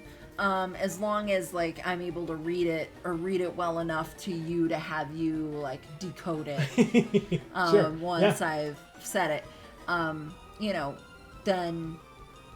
it's fine. I love that you guys are talking this much about it, caring this much about it, talking about other stuff too, because you also care about that and the other people in chat and us enough to talk about those things with us. Because you want us to know more about you. You want us to know more about anything and everything, right? And that means a lot to me. That it's not just two people popping in, giving like suggestions, popping back out, popping back in, saying the N-word and getting blocked. Like, I very much appreciate that you all are here, care, are putting in the effort, are saying as much as you're saying, are giving me enough to do, and keeping things interesting and fun. And it's how a community is fostered and etc. We really appreciate each and every one of you being here and bringing to the table every individual unique thing that you do bring to the table. We appreciate it. Big time. It's a chill community. Yes, I can consider this stream a community now. Thank you. Thank you. Because I can say it and feel confident in it, but until other people acknowledge it, it's kind of just me, just saying it to say it, right? So. Oh, well, I've always referred to the people in our chat of our streams as our community to my therapist when I talk to my therapist about how great our community is. Right. But, that's me as one person talking to one other person who then can't tell anybody else because it's confidential. So, But whatever. now you've broken that confidentiality. Exactly. But yeah, I talk about you guys and how much it means to me that you all are here and care and say so much and do so much and just love us the way that you love us so that we can love you the way that we love you. Exactly. So, and appreciate you all, like I said, for etc. We are your adopted family, Joe and Amy. Sure. Yes. That sounds wonderful. Big time. And we appreciate it. So yeah, speaking of adopted family and caring and love and etc., please don't forget, between now and the next time we see you, please continue to stay safe and happy and healthy. Super important. That's to you and yours. And we look forward to hearing more positive things from you next time. As always, if there are negative things, you're more than welcome to tell us. We would love to hear them so that you can talk about them. But of course, we don't wish those negative things. But if they're going on, we would love to be able to be there for support. Right. So whatever the case may be, whether you're back on Monday live, next Friday live, or you need to take some time off, Totally understandable, whatever it is, but we look forward to seeing you. If you did not hear your name mentioned when Amy read all those awesome people off earlier, it's just because we didn't see you in chat. You are more than welcome always, and we encourage you to pop into chat and say hello when you get here, even if you don't necessarily feel like you have anything else to say. Just popping in like Dave did earlier. We mentioned that he popped in, said he was lurking, and then that's all that we heard from him. Not a problem whatsoever. And also, if you don't feel comfortable chatting, totally fine. We still appreciate you lurking. We just don't get to say by name that we appreciated you. So, yeah, either way, thank you for being here. We really appreciate it. That's going to be the end of this particular stream. We'll be back, as I said, Monday for MTG Arena live at 8 p.m. Eastern, and then we'll be back with more of this Nuzlocke next Friday at 8 p.m. Eastern, so definitely stay tuned for that. But for now, from us here, that's good for now? Yeah, I think so. I think we've said more than enough. That's totally fine. Just wanted to make sure. So for now, from us here at the Geek for All family of channels, I have been Joe. And I'm Amy. And as we always say, in whichever video or stream of ours you watch next, we will see you all next time. Thanks, everybody.